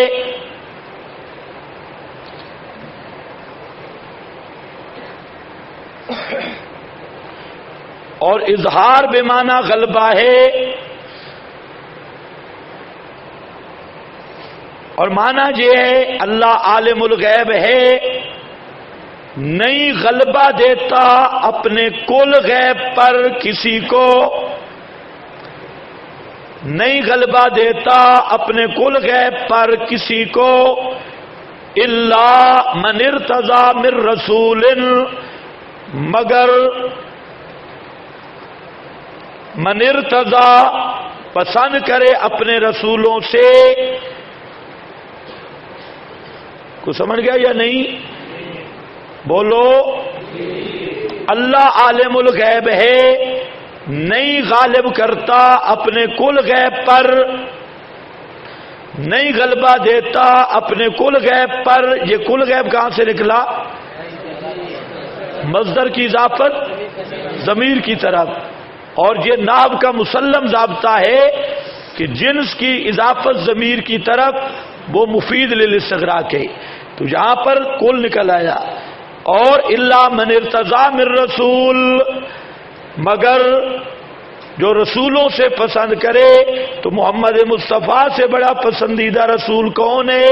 تو اللہ کل غیب پر محمد مصطفیٰ کو غالب کر دیا. کچھ سمجھے ہو یا نہیں سمجھے؟ آپ صلی اللہ علیہ وسلم کو غالب کر دیا تو معلوم ہوتا ہے آپ کو صفت غیب دانی عطا کی. آپ زور لگا رہے تھے صفت غیب دانی نہیں، صفت غیب دانی نہیں، تو یہاں ثابت ہو گئی نا اللہ نے غلبہ دے دیا. تو کل غیب رسول اللہ صلی اللہ علیہ وسلم کو مل گیا.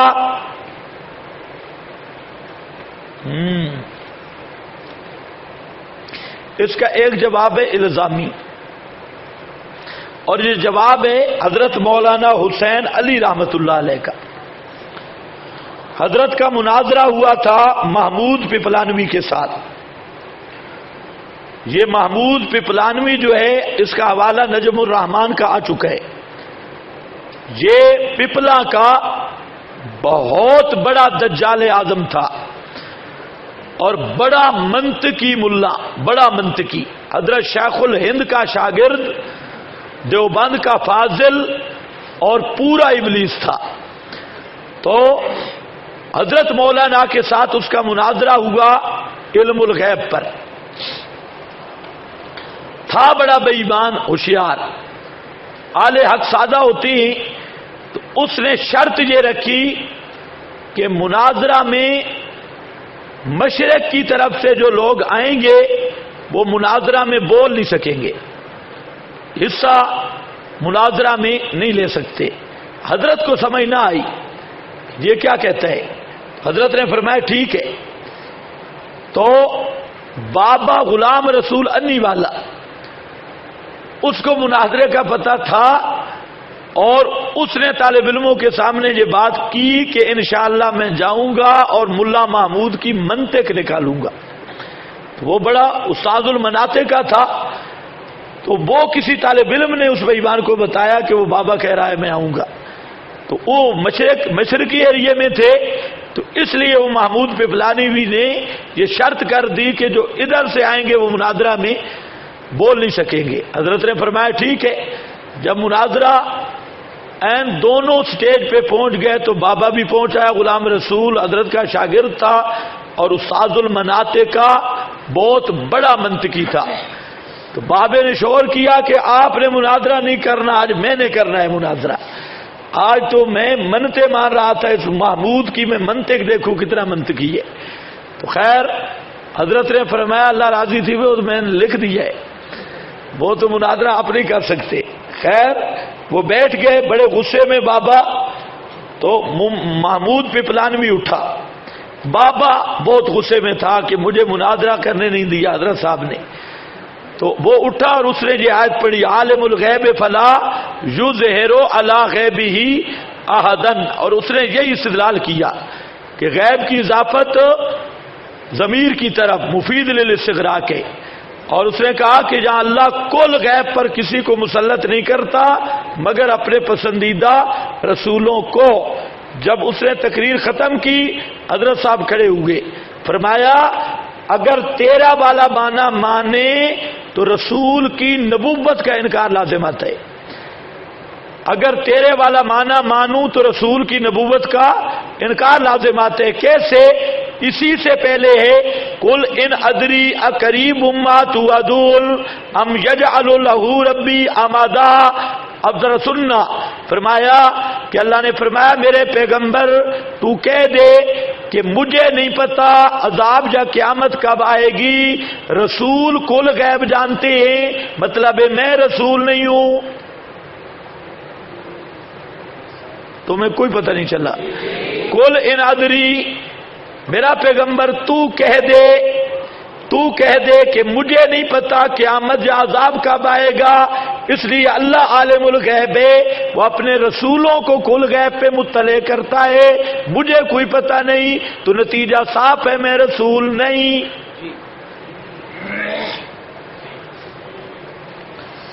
سمجھ گئے یا نہیں سمجھ گئے؟ جب یہ حضرت نے تقریر کی اور فرمایا ملا دے جواب، کل غیب ماننا ہے یا امام الانبیاء کو رسول ماننا ہے؟ اگر جہاں کل غیب کا دعویٰ کرتا ہے تو محمد مصطفیٰ کی رسالت کے منکر ہے. وہ بابا اٹھا، اس نے جیب سے پیسے نکالے جتنے اس کے پاس تھے.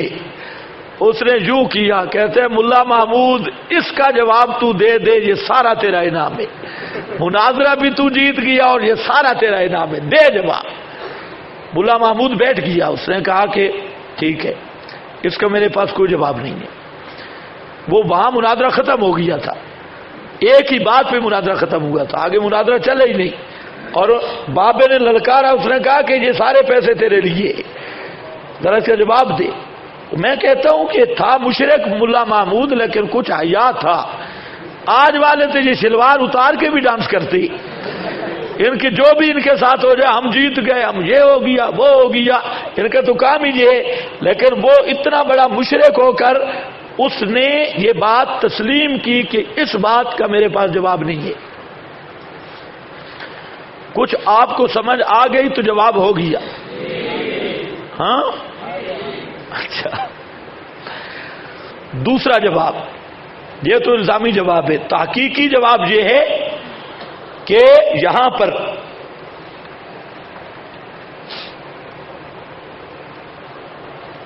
مستثنا منقطع ہے، درایتن بھی روایتن بھی۔ مستثنا کیا ہے؟ منقطع، درایتن بھی روایتن بھی۔ درایتن کیسے؟ اس لیے کہ مستثنا کے بعد پورا جملہ بن رہا ہے۔ فَإِنَّهُ يَسْلُكُ مِن بَيْنِ يَدَيْهِ وَمِن خَلْفِهِ رَصَدًا مَنِ ارْتَضَىٰ مِن رَّسُولٍ فَإِنَّهُ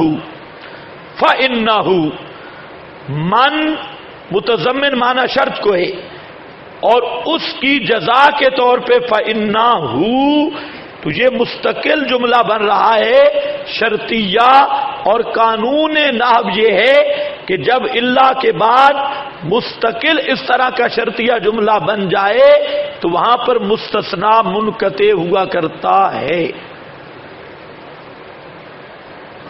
کچھ سمجھ آئیے آپ کو؟ نہیں آئی بات؟ درایت کا قانون یہ ہے۔ تو درایتن بھی جہاں مستثنا من پیچھے نہیں لگ رہا، من آگے فَإِنَّهُ کے ساتھ لگ رہا ہے، اور معنی یہ ہے اللہ عالم الغیب ہے، نہیں غالب کرتا اپنے غیب پر کسی کو، لیکن جس کو پسند کرتا ہے رسول پس اس کے آگے پیچھے نگران بھیجتا ہے۔ جس کو رسول پسند کرے تو رسول کے آگے پیچھے کیا بھیجتا ہے؟ نگران۔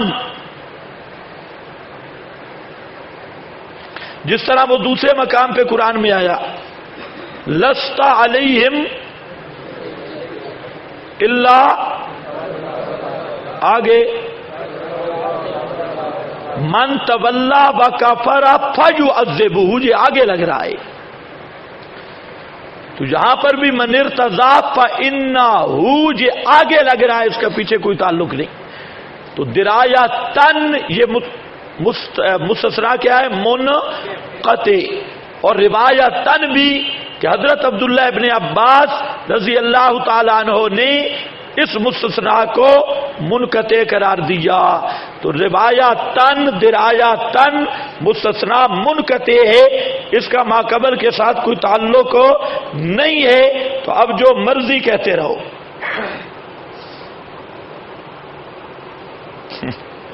حسین علی صاحب کی بات دوبارہ کرو، اب نہیں کرتا، اب تکرار کر لینا، اگر سمجھ نہ آئے تو پھر سورہ جن آئے گی، سورہ جن میں دوہراؤں گا، کچھ وقت بھی بچاؤ۔ ہاں بھئی سمجھ رہے ہو یا نہیں سمجھ رہے؟ اب اس پر کوئی اشکال نہیں، مستثنا منقطع۔ تیسرا جواب بھی سن لو، دوسرا تحقیقی جواب کہ مستثنا متصل بناتے ہیں۔ چلو اس طرح نہ کہیں مشرک یہ ڈر گئے، مستثنا کیا بناتا ہوں؟ متصل، بالکل ٹھیک۔ تو پہلے جو آپ نے یہ ضابطہ، تمہارے ضابطے کی بنیاد ہے مصدر کی اضافت ضمیر کی طرف ہو، تو وہ اضافت کون سی ہوتی ہے؟ استغراقی۔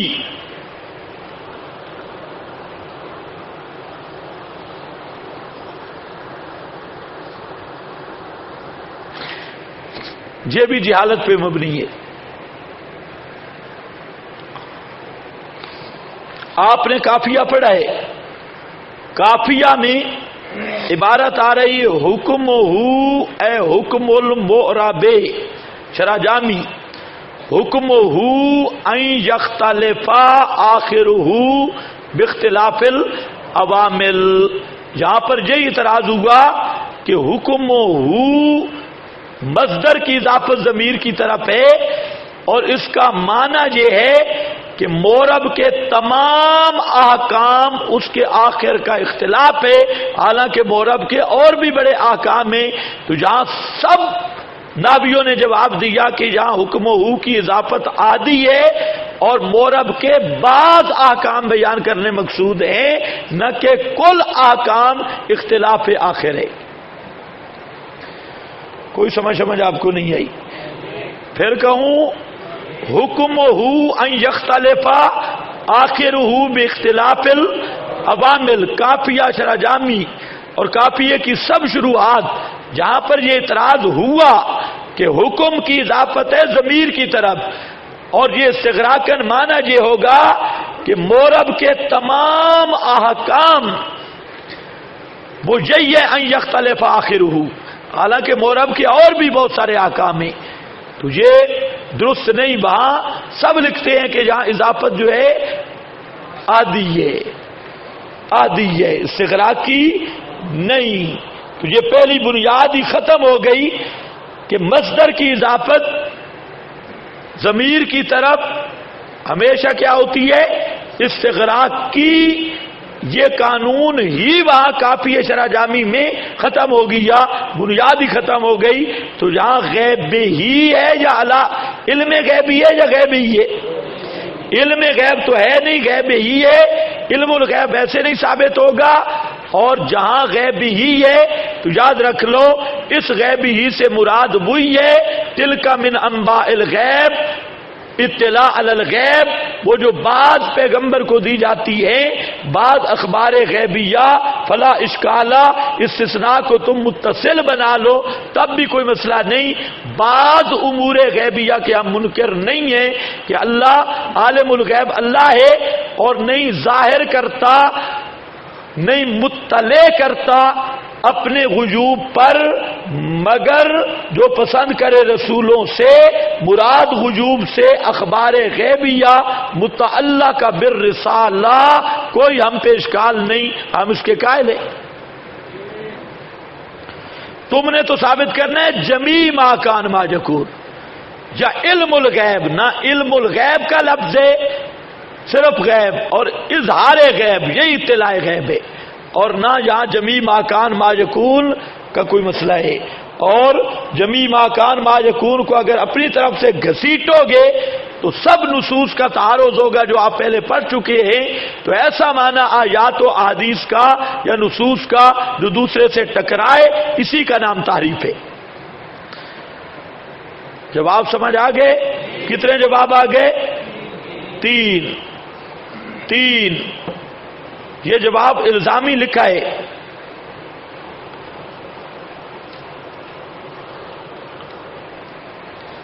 اگر اس آیت سے رسول اعظام کے لیے کل غیب جاننے کا دعویٰ کیا جائے تو نبی پاک صلی اللہ علیہ وسلم کی نبوت کا انکار لازم آتا ہے، کیونکہ اس کے ماقبل دیکھ لیا جائے قل ان ادری اقریب ما توعدون ام یجعل لہ ربی امدا.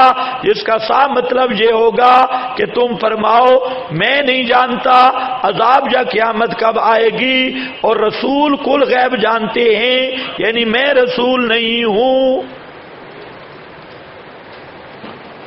سمجھ گئے یا نہیں سمجھ گئے؟ جواب تحقیقی الا من ارتضی من رسول، اس میں استثناء منقطع ہے درایتن بھی اور روایتن بھی. درایتن اس لیے کہ من ارتضی کے بعد فإنہ بتلا رہا ہے کہ اس کا تعلق ما بعد کے ساتھ ہے نہ ما قبل کے ساتھ. اس صورت یہ صورت سواد کے ساتھ ہے، یہ کمپیوٹر نے سین کے ساتھ لکھی ہے. اس صورت میں یہ اہل بدعت کے خلاف حجت ہوگی. اور نمبر 2 ایذن یحتمل ان یکونا ھذا الاستثناء منقطعا کانہ قال عالم الغیب فلا یظہر علی غیبہ المخصوص وهو قیام القیامہ احدا ثم قال بعده لیکن من ارتضى من رسول فانه يسلك من بين يديه ومن خلفه حفظة يحفظونه من شر مردة الانس والجن لانه تعالى انما ذكر هذا الكلام جوابا لسؤال من سأله عن وقت وقوع القيامة على سبيل الاستهزاء به والاستحقار لدينه ومقالته وقال ابن عباس الا بمعنى لكن قال حضرت ابن عباس نے فرمایا الا بمعنى فجعلہ استثناء منقطعا، تو ابن عباس نے یہاں پر استثناء منقطع بنائی، تفسیر البحر المحیط، باقی مستثنیٰ متصل بھی بنایا گیا۔ الجواب، اصول کے مطابق آیت میں سوال ہے کہ بعض حضرات نے متصل بھی تو بنایا ہے، جواب اصول کے مطابق آیت میں مستثنیٰ منقطع ہی متعین ہے، اگر بالفرض مستثنیٰ متصل قرار دیا جائے تو بھی اہل بدعت کی تقریب تام نہیں، کیونکہ ان حضرات مستثنیٰ متصل قرار دیا جن حضرات نے جن حضرات نے مستثنیٰ متصل قرار دیا انہوں نے یہ بھی لکھ دیا کہ یہاں غیب سے مراد وہ امور غیبیہ ہیں جو متعلقہ بالرسالہ ہیں، جمیع ما کان ما یکون ہرگز مراد نہیں۔ اس پر چند حوالے ہیں۔ لِإِظْهَارِهِ عَلَى بَعْضِ غُجُوبِهِ الْمُتَعَلَّقَةِ بِرِسَالَتِهِ، اور نیچے اس کی انشاءاللہ میں وضاحت کروں گا سورہ جن میں، بس اتنا کافی ہے، جو ہمارا مقصد تھا وہ حل ہو گیا۔ اب دیکھو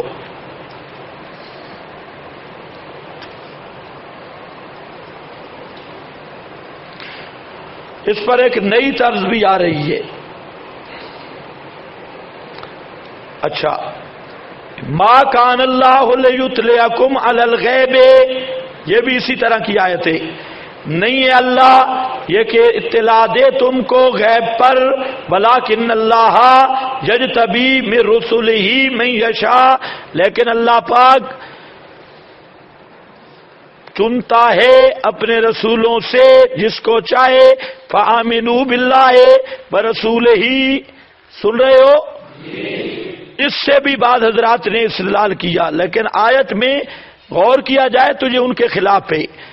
مانا ہے ما کان اللہ لیطلعکم علی ولکن اللہ یجتبی من رسلہ من یشاء فآمنوا باللہ ورسلہ،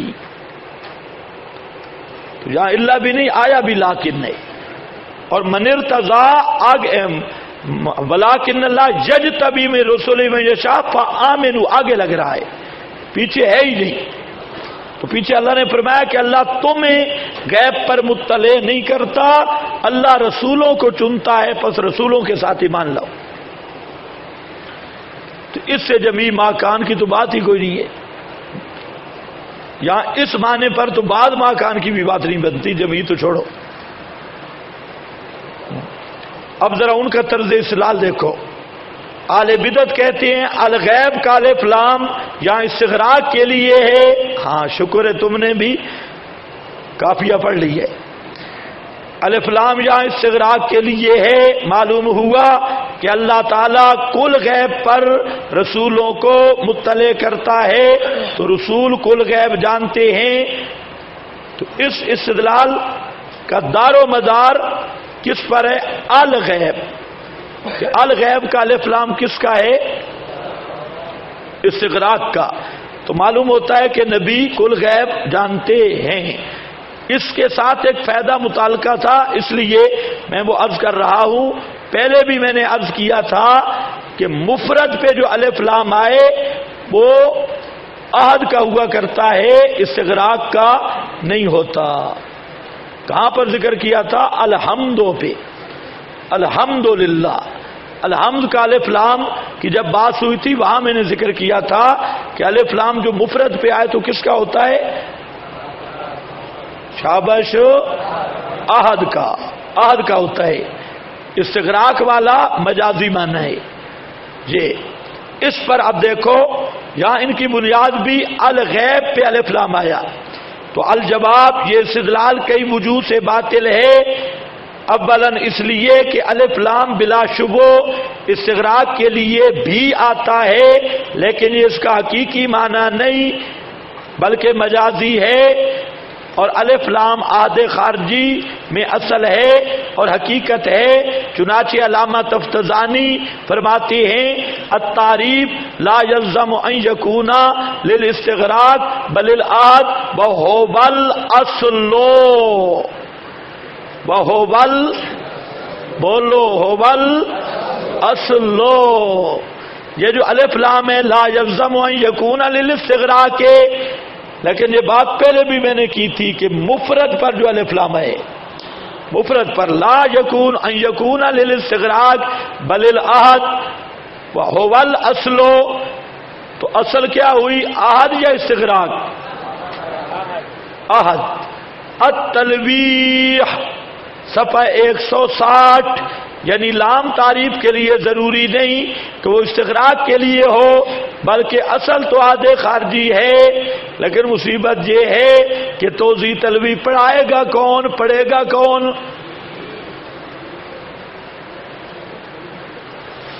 جو شرح نہیں جرح ہے. علامہ تفتزانی نے تلوی جو ہے یہ جرح لکھی ہے شرح نہیں لکھی.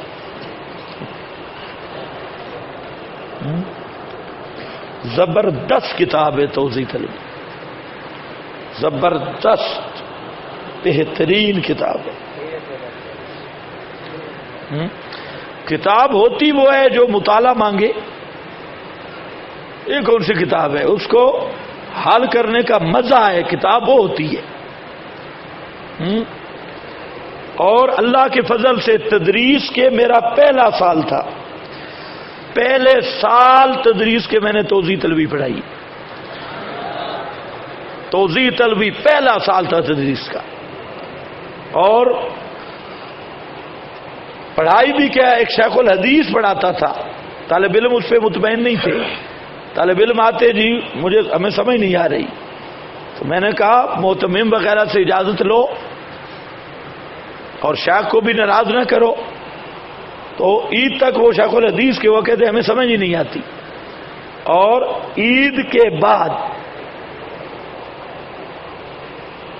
وہ پڑھائی وہ اب بھی جنہوں نے پڑھی اب بھی وہ توضیح تلوی خود پڑھا رہے ہیں. توضیح تلوی تو مزے کی کتاب ہے. جو مشکل کتاب ہو مزہ اسی میں ہے مشکل. اور چس یہ ہے کہ علامہ جو اعتراض کرتے ہیں نا ہمارے حنفی پر پھر ہمیں مزہ آتا ہے علامے کو رگڑا لگانے پر ہمیں موقع مل جاتا ہے. اس لیے بہت مزیدار کتاب ہے. وہ جو خود شافعی ہے اور اعتراض کرتے ہیں حنفی ملا پر تو پھر ہمارا بھی حق ہے دفاع کرنا. علامہ بھی تو زمینی مخلوق ہے کوئی آسمانی تھوڑی ہے. تو اس پر جب وہ اعتراض کرتا ہے جرا کرتا ہے جرا علل جرا کا مزہ آتا ہے. ہاں بھائی اب تو طالب علم پڑھنے والے ہیں نہیں سچی بات یہ ہے. اب پڑھنے والے طالب علم بالکل نہیں. اب تو ہم بھی گزارا کرتے ہیں بس یہ کہ آیا ہو گیا ہے. طالب علم بھی اسی میں ہوتے ہیں کہ جان چھوٹے ہی صحیح بس جائے پیریڈ بجائے 40 منٹ کے 15 منٹ میں ختم ہو تو استاد بہت اچھا ہے. 10 منٹ پہ ہو جائے تو اور زیادہ اچھا ہے. موبائل شوبائل استعمال کر لیں گے گپ شپ بھی ہو جائے گی. تو جب سے موبائل آیا طالب علم نہیں رہا یہ سچی بات ہے. کوئی طالب علم نہیں. گھر والوں کو دھوکہ دے کے آتی ہیں پڑھتے چڑھتے کوئی بھی نہیں. ہاں بھائی انما الفرق بان الجنس لا يحتاج الى مؤونة المقام الخطابی بخلاف الاستغراق. یہ حاشیہ عبد الغفور 2 صفحہ ہے اور فاضل محقق مولانا نور محمد مدقق یہ محشی ہے نور محمد مدقق. یہ کیا مدقق شروع ہو گئی ہے. ہاں بھائی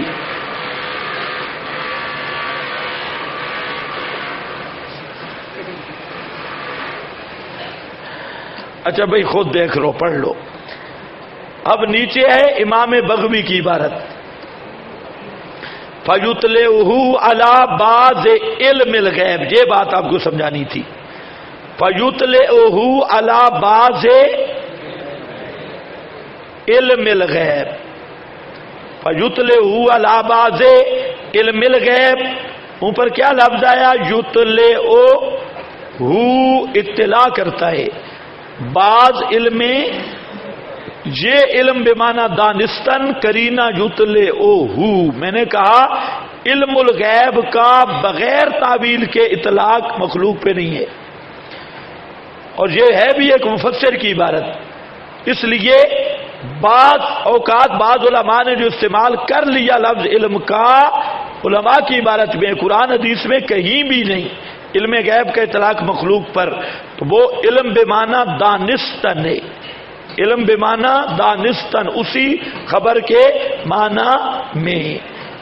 خازن لکھتا ہے وَلَٰكِنَّ اللَّهَ يَصْطَفِي وَيَخْتَارُ مِن رُّسُلِهِ مَن يَشَاءُ فَيُطْلِعُهُ عَلَىٰ مَا يَشَاءُ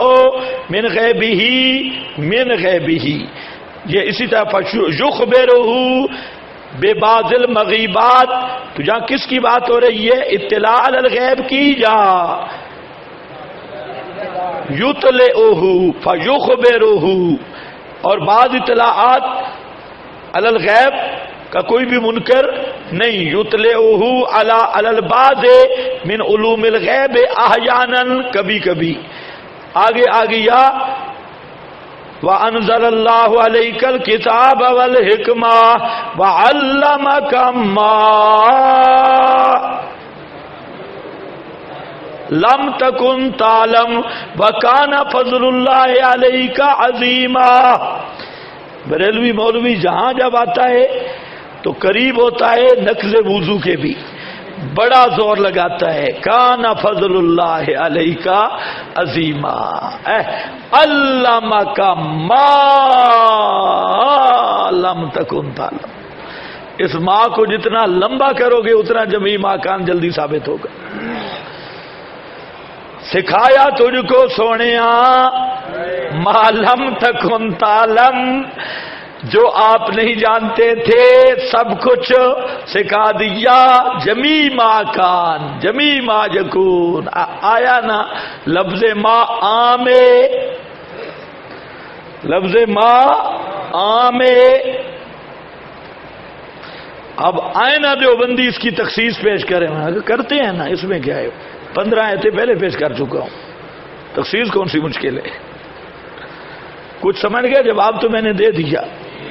دوسرا یہ علم الغیب کی تو نفی، علامہ تعلیم، تعلیم سبب ہے، اور تعلیمی علم کو علم الغیب کہتی نہیں ہے۔ تعلیمی علم کو علم الغیب، اس پر مفتی احمد جاد نے بھی لکھا کہ اس سے معلوم ہوا کہ تعلیمی علم کو علم الغیب کہتے ہی نہیں، پھر تو جان ہی چھوٹ گئی۔ تو علامہ کا معلوم تکن تعلم، تو یہ خود ان کے خلاف۔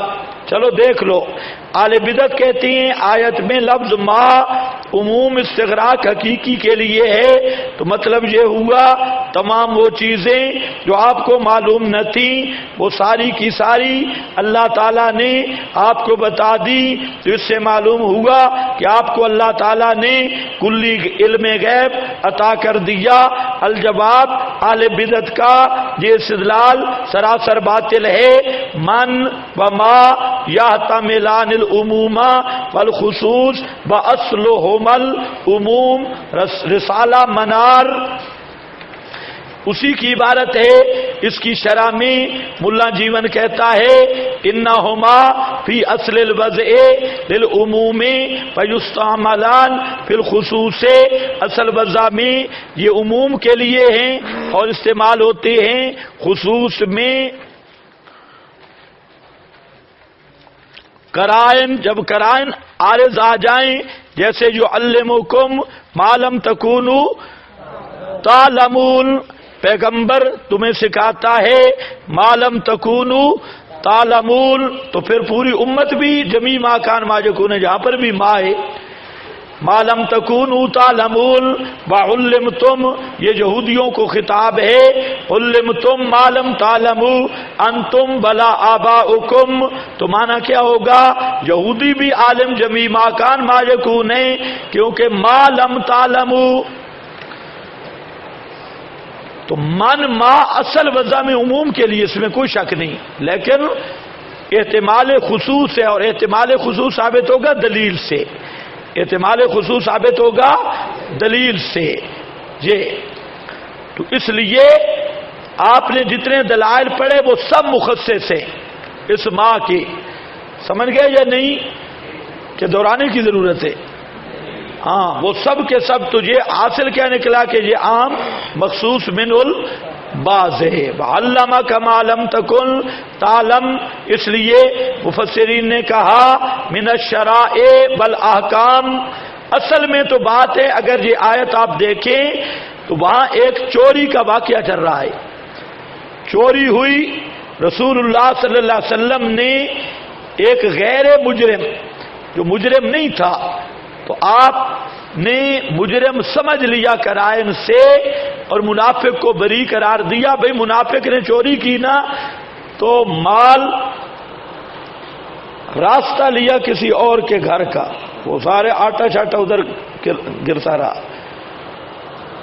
اور چوری اس نے کی، تو رسول پاک نے دوسرے آدمی کو قرائن پر مجرم قرار دیا، تو اللہ نے وہ پورا واقعہ بیان کیا، یا لا تکن للخائنین خصیمہ وغیرہ سارا بیان کر کے پھر فرما دیا علمک ما لم تکن تعلم، تم ما مبہ میں اس سے مراد بوئی چوری والا واقعہ ہے، اصل بات یہ ہے جو سیاق میں موجود ہے۔ نمبر 2، اگر کوئی زور لگائے کہ لفظ ما عام، تو ہم کہتے ہیں یہ عام مخصوص من البعض ہے، اور مراد مخصوص من البعض تو ہم نے کرنا ہے قطعی دلائل سے، وہ آ چکے ہیں، جو سمجھدار ہے اس کے لیے وہ کافی ہے، تو اس لیے یہاں سے مراد کیا ہوگا؟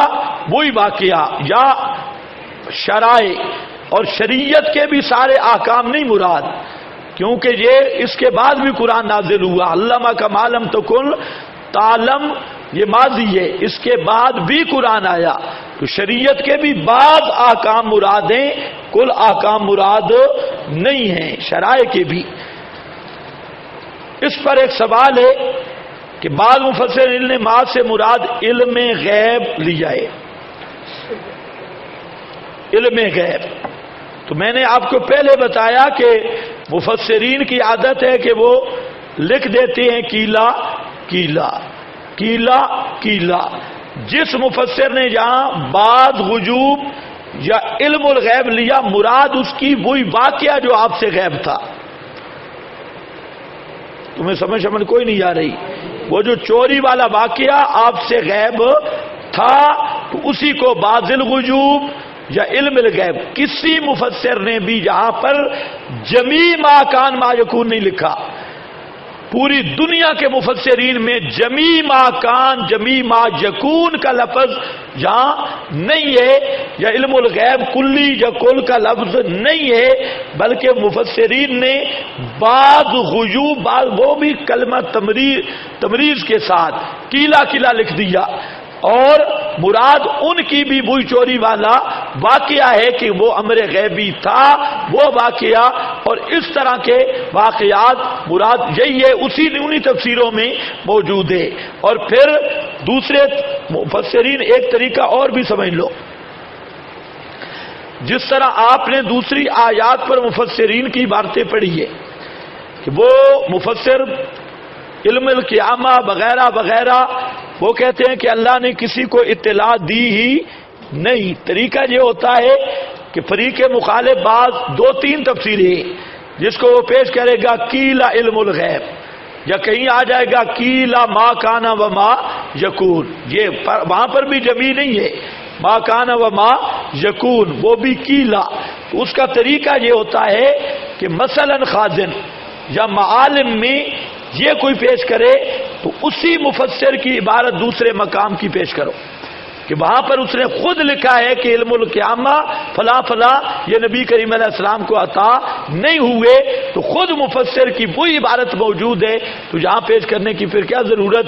تو جہاں یا تو آپ پیش کریں جمی ماکان یا علم غیب کلی، تو وہ تو بات ہی کوئی نہیں، بعد غیوب کا لفظ آئے گا بعض تفسیروں میں، لیکن پہلی بات تو جو تفسیری باتیں ہیں قرآن کی بات نہیں ہے، وہ مفسرین کی اپنی کیل کال ہے، اور دوسری بات یہ ہے کہ اس میں بھی جمیع یا تمام کی کوئی بات نہیں، اور تیسری بات یہ ہے کہ وہ بھی صرف کلمہ تمریز اور کیلا ہی چل رہا ہے جس کا قائل ہی مجہول ہے کس نے کہا ہے، اور کسی قائل غیر معصوم کی بات عقائد میں حجت ہوتی ہی نہیں۔ جس طرح ہم نے نصوص پیش کی اسی طرح نص سے مسئلہ لاؤ، مسئلہ عقیدے کا ہے اور عقیدہ دلیل قطعی سے ثابت ہوتا ہے، کسی مفسر کی کیل کال سے ثابت نہیں ہوتا۔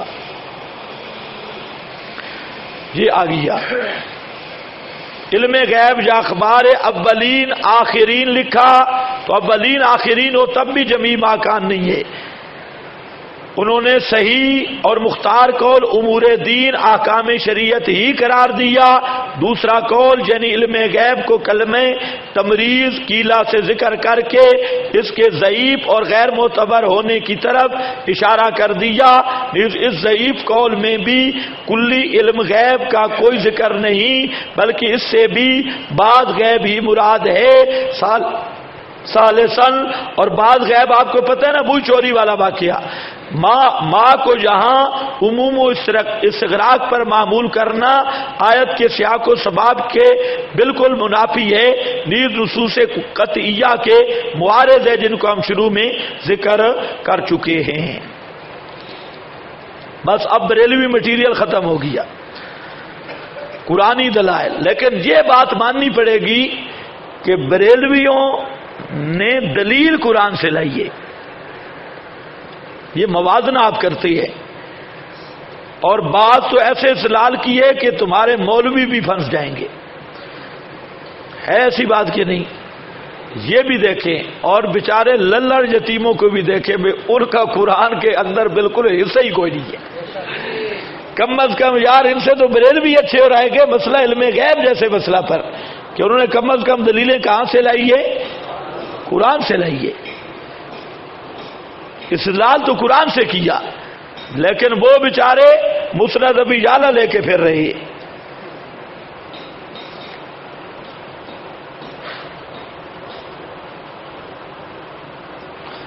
یار آنے تو دے نہ، سورہ کاف آئے گی، تجھے شوق ہے علمناہ من لدنا، وہاں پر پہنچے تو صحیح، علم لدنی لدنی ہوتا کیا ہے، اور ابن عباس نے کیا کہا ہے، تو وہ ہر چیز کا مقام جدا ہے، جہاں میں آپ کو ایک ترتیب بتا رہا ہوں، باقی سب آیتوں کو تو جہاں میں نہیں حل کر رہا، یہاں جو بات آپ کے سامنے آ رہی ہے اگر آپ سمجھ جائیں، باقی فکر نہ کریں، کوئی چیز رہتی نہیں ہے، قرآن بھی تو پڑھنا ہے نا، صرف تو مسائل نہیں ہیں۔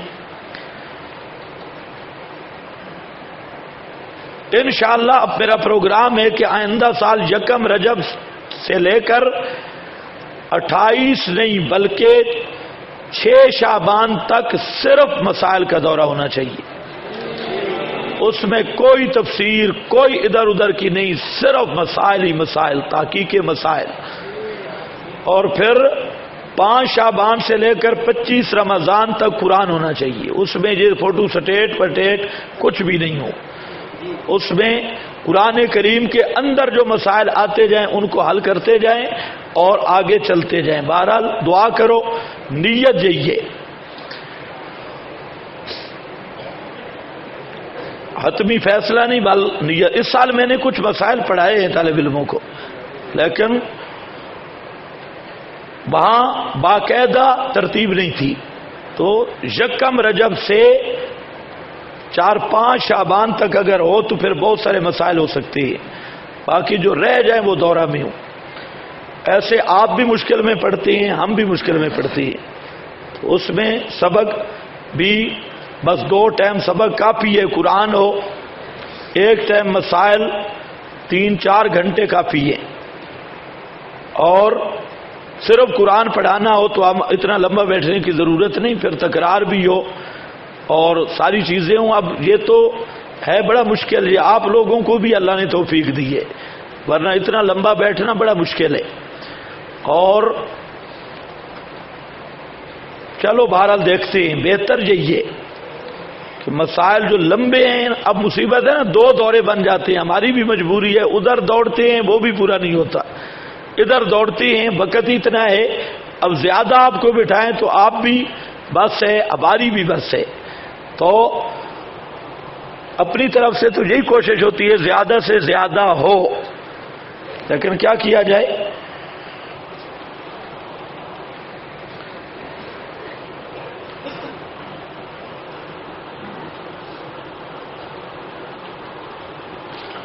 عید کے بعد رد مطلع کورس ہونا چاہیے. عید کے بعد ہمارے بالکل ریسٹ کے دن ہیں، کوئی کورس شورس نہیں. ہاں بھئی دیکھو یہ ہو گیا، آگے آ گیا انا کا انتظار ہم یذلوا عبادک ولا جلدوا الا فاجرا کفارا. اس کو لایا عمر چروی، کہتے حضرت نوح کو تم کہتے ہو ما فی الارحام کا علم نہیں. حضرت نوح نے خبر دی ہے آنے والی نسلوں کے بارے میں کہ نہیں جنیں گے مگر فاجر کفار، سارے بریلوی پیدا ہوں گے. انا کا انتظار ہم یذلوا عبادک، تو حضرت نوح کو جب پتا ہے آنے والی نسلوں کا ما فی غد بھی ثابت ہو گیا، ما فی الارحام بھی ثابت ہو گیا، تو امام الانبیاء کی شان تو براء البراء ہے، آپ کو بطریق اولا پتا ہے. لیکن یہ ایسے بیچارے نے کوشش کی ہے کیونکہ اللہ تعالیٰ نے بتا دیا تھا وَأُوحِيَ إِلَىٰ نُوحٍ أَنَّهُ لَن يُؤْمِنَ مِن قَوْمِكَ إِلَّا مَن قَدْ آمَنَ. حضرت نوح نے غیب نہیں بتایا، اللہ نے بتلایا تھا میرے پیغمبر اب جو ایمان لانے والے تھے وہ لا چکے ہیں، اب نیا کوئی ایمان نہیں لائے گا. سمجھ گئے یا نہیں؟ ایک یہ بھی سن لو ان الساعۃ آتیۃ اکاد اخفیھا. اس سے مولوی سعید اسد وغیرہ نے بہت زور لگایا علم قیامت پر، اور قانون یہ پیش کیا اکاد اخفیھا. کاد یا کادو باب عدم وقوع فعل پر دلالت کرتا ہے. کاد یا کادو کا باب عدم وقوع فعل پر دلالت، بولو، دلالت کرتا ہے، عدم وقوع فعل پر دلالت کرتا ہے. معلوم ہوتا ہے اکاد اخفیھا، قریب تھا کہ میں قیامت کا علم چھپاتا لیکن چھپایا نہیں.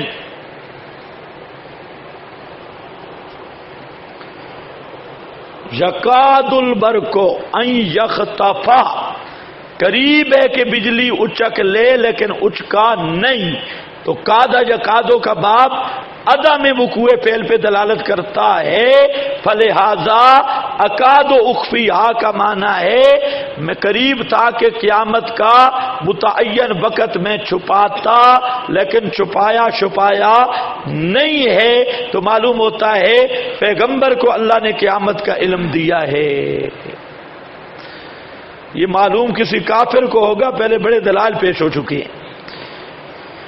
اس لیے یاد رکھو اس آیت کا تمام مفسرین نے معنی کیا. باب ٹھیک ہے کادا یا کادو عدم وقوع فعل پہ دلالت کرتا ہے، لیکن یہاں اکاد و اخفیہ کا معنی کیا ہے؟ من نفسی. اور سمجھو یہ کنایا ہے. اللہ فرماتے ہیں قیامت کا علم اتنی مخفی رکھنے کی چیز تھی، اتنی چھپانے کی چیز تھی، اتنی چھپانے کی چیز تھی کہ میں اپنے آپ سے بھی اس کو چھپا لیتا لیکن مجھ سے تو کوئی چیز چھپی نہیں. تمہیں کوئی سمجھ نہیں آئی؟ اپنے آپ سے بھی اس کو آپ کہتے ہیں نا کہ یہ ایسی چیز ہے کہ یہ تو میں اپنے آپ سے بھی چھپانا چاہتا ہوں، تجھے کیا دکھاؤں؟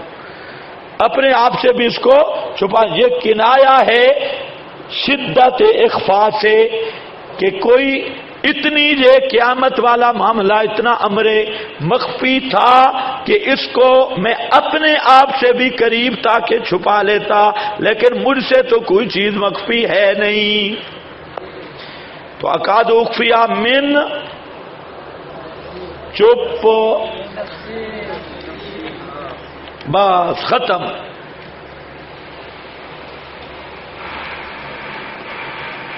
اس کے بعد وہ دلیل آپ نے پڑھی ہے حدیث مشکوت شریف میں، ہاں مشکات میں وہ پڑھی ہے، یہ آپ کے پاس لکھی ہے صفحہ 30 پر، قرآنی دلائل ختم۔ ایک وہ آیت ما ہوبا علی الغیب بزنین، وہ سبق میں آ رہی ہے، اس میں ہو جائے گی۔ اب دیکھو، اب ایک اصولی بات سمجھ لو کہ یہ بات ہمارے اور بریلویہ کے نزدیک مسلم ہے کہ عقیدے کا اس بات کے لیے دلیل قطعی درکار ہے۔ یہ احمد رضا نے انباء المصطفیٰ میں تسلیم کیا کہ اخبار احاد سے عقیدہ ثابت نہیں ہوتا۔ تو ہم اب کہتے ہیں کہ ایسی حدیث لاؤ جو متواتر ہو، قطعی الثبوت ہو، قطعی دلالت ہو، لیکن ایسی ایک حدیث بھی موجود نہیں ہے۔ احمد رضا نے پیش کیے ہیں اقوال بزرگوں کے کہ فلانا بابا نے یہ لکھا، فلانا بابا، تو ہم کہتے ہیں بابوں کی بات عقائد میں حجت نہیں ہے۔ ایک اصولی جواب ہے، ساتھ ساتھ انشاءاللہ بات چلے گی، میں عرض کر دوں گا، لیکن اصولی جواب یہی ہے کہ کوئی ایک بھی حدیث متواتر قطعی صریح الدلالت بھی ہو اور قطعی ثبوت بھی ہو موجود نہیں، لہذا حدیثوں میں منہ ڈالنے کی ضرورت نہیں ہے۔ اگر حدیث کوئی لاؤ تو حدیث متواتر لاؤ، باقی رہ گی اخبار احاد، تو دو وجہ سے مردود ہیں۔ ایک تو باب عقائد میں لا عبرہ، ان کی کوئی اعتبار نہیں، اور یہ احمد رضا کو بھی مسلم ہے، مفتی احمد جار کو بھی مسلم ہے، سب بریلوی اس کو مانتے ہیں۔ اور نمبر دو یہ ہے کہ اخبار احاد جب نصوص قطعیہ کے مقابل ہوں تو وہ بالکل حجت نہیں ہوتی۔ ہم نے 15 نصوص سے ثابت کیا کہ جمیع ما کان ما یکون اللہ کا خاصہ ہے، کوئی مخلوق اس میں شریک نہیں، اور اب اخبار احاد کو ان کے مقابلے میں ٹکرانا نصوص کے تو یہ خلاف اصول ہے، خلاف قاعدہ۔ لہذا اب کوئی بریلوی روایت پیش کرے تو ہمارا مطالبہ ہے کون سی روایت پیش کرے گا؟ خبر متواتر، اور وہ بھی ہو قطعی الدلالت۔ لیکن بریلی سے لے کر فیصلہ آباد تک ایسا کسی معنی بریلوی مولوی جنا نہیں کہ ایسی روایت لائے، متواتر چھوڑو مشہور لائے، جو اپنے دعویٰ پر صریح الدلالت ہو۔ اخبار احاد کا جہاں کوئی مقام نہیں ہے۔ نماز پڑھ لیں پھر دیکھتے ہیں۔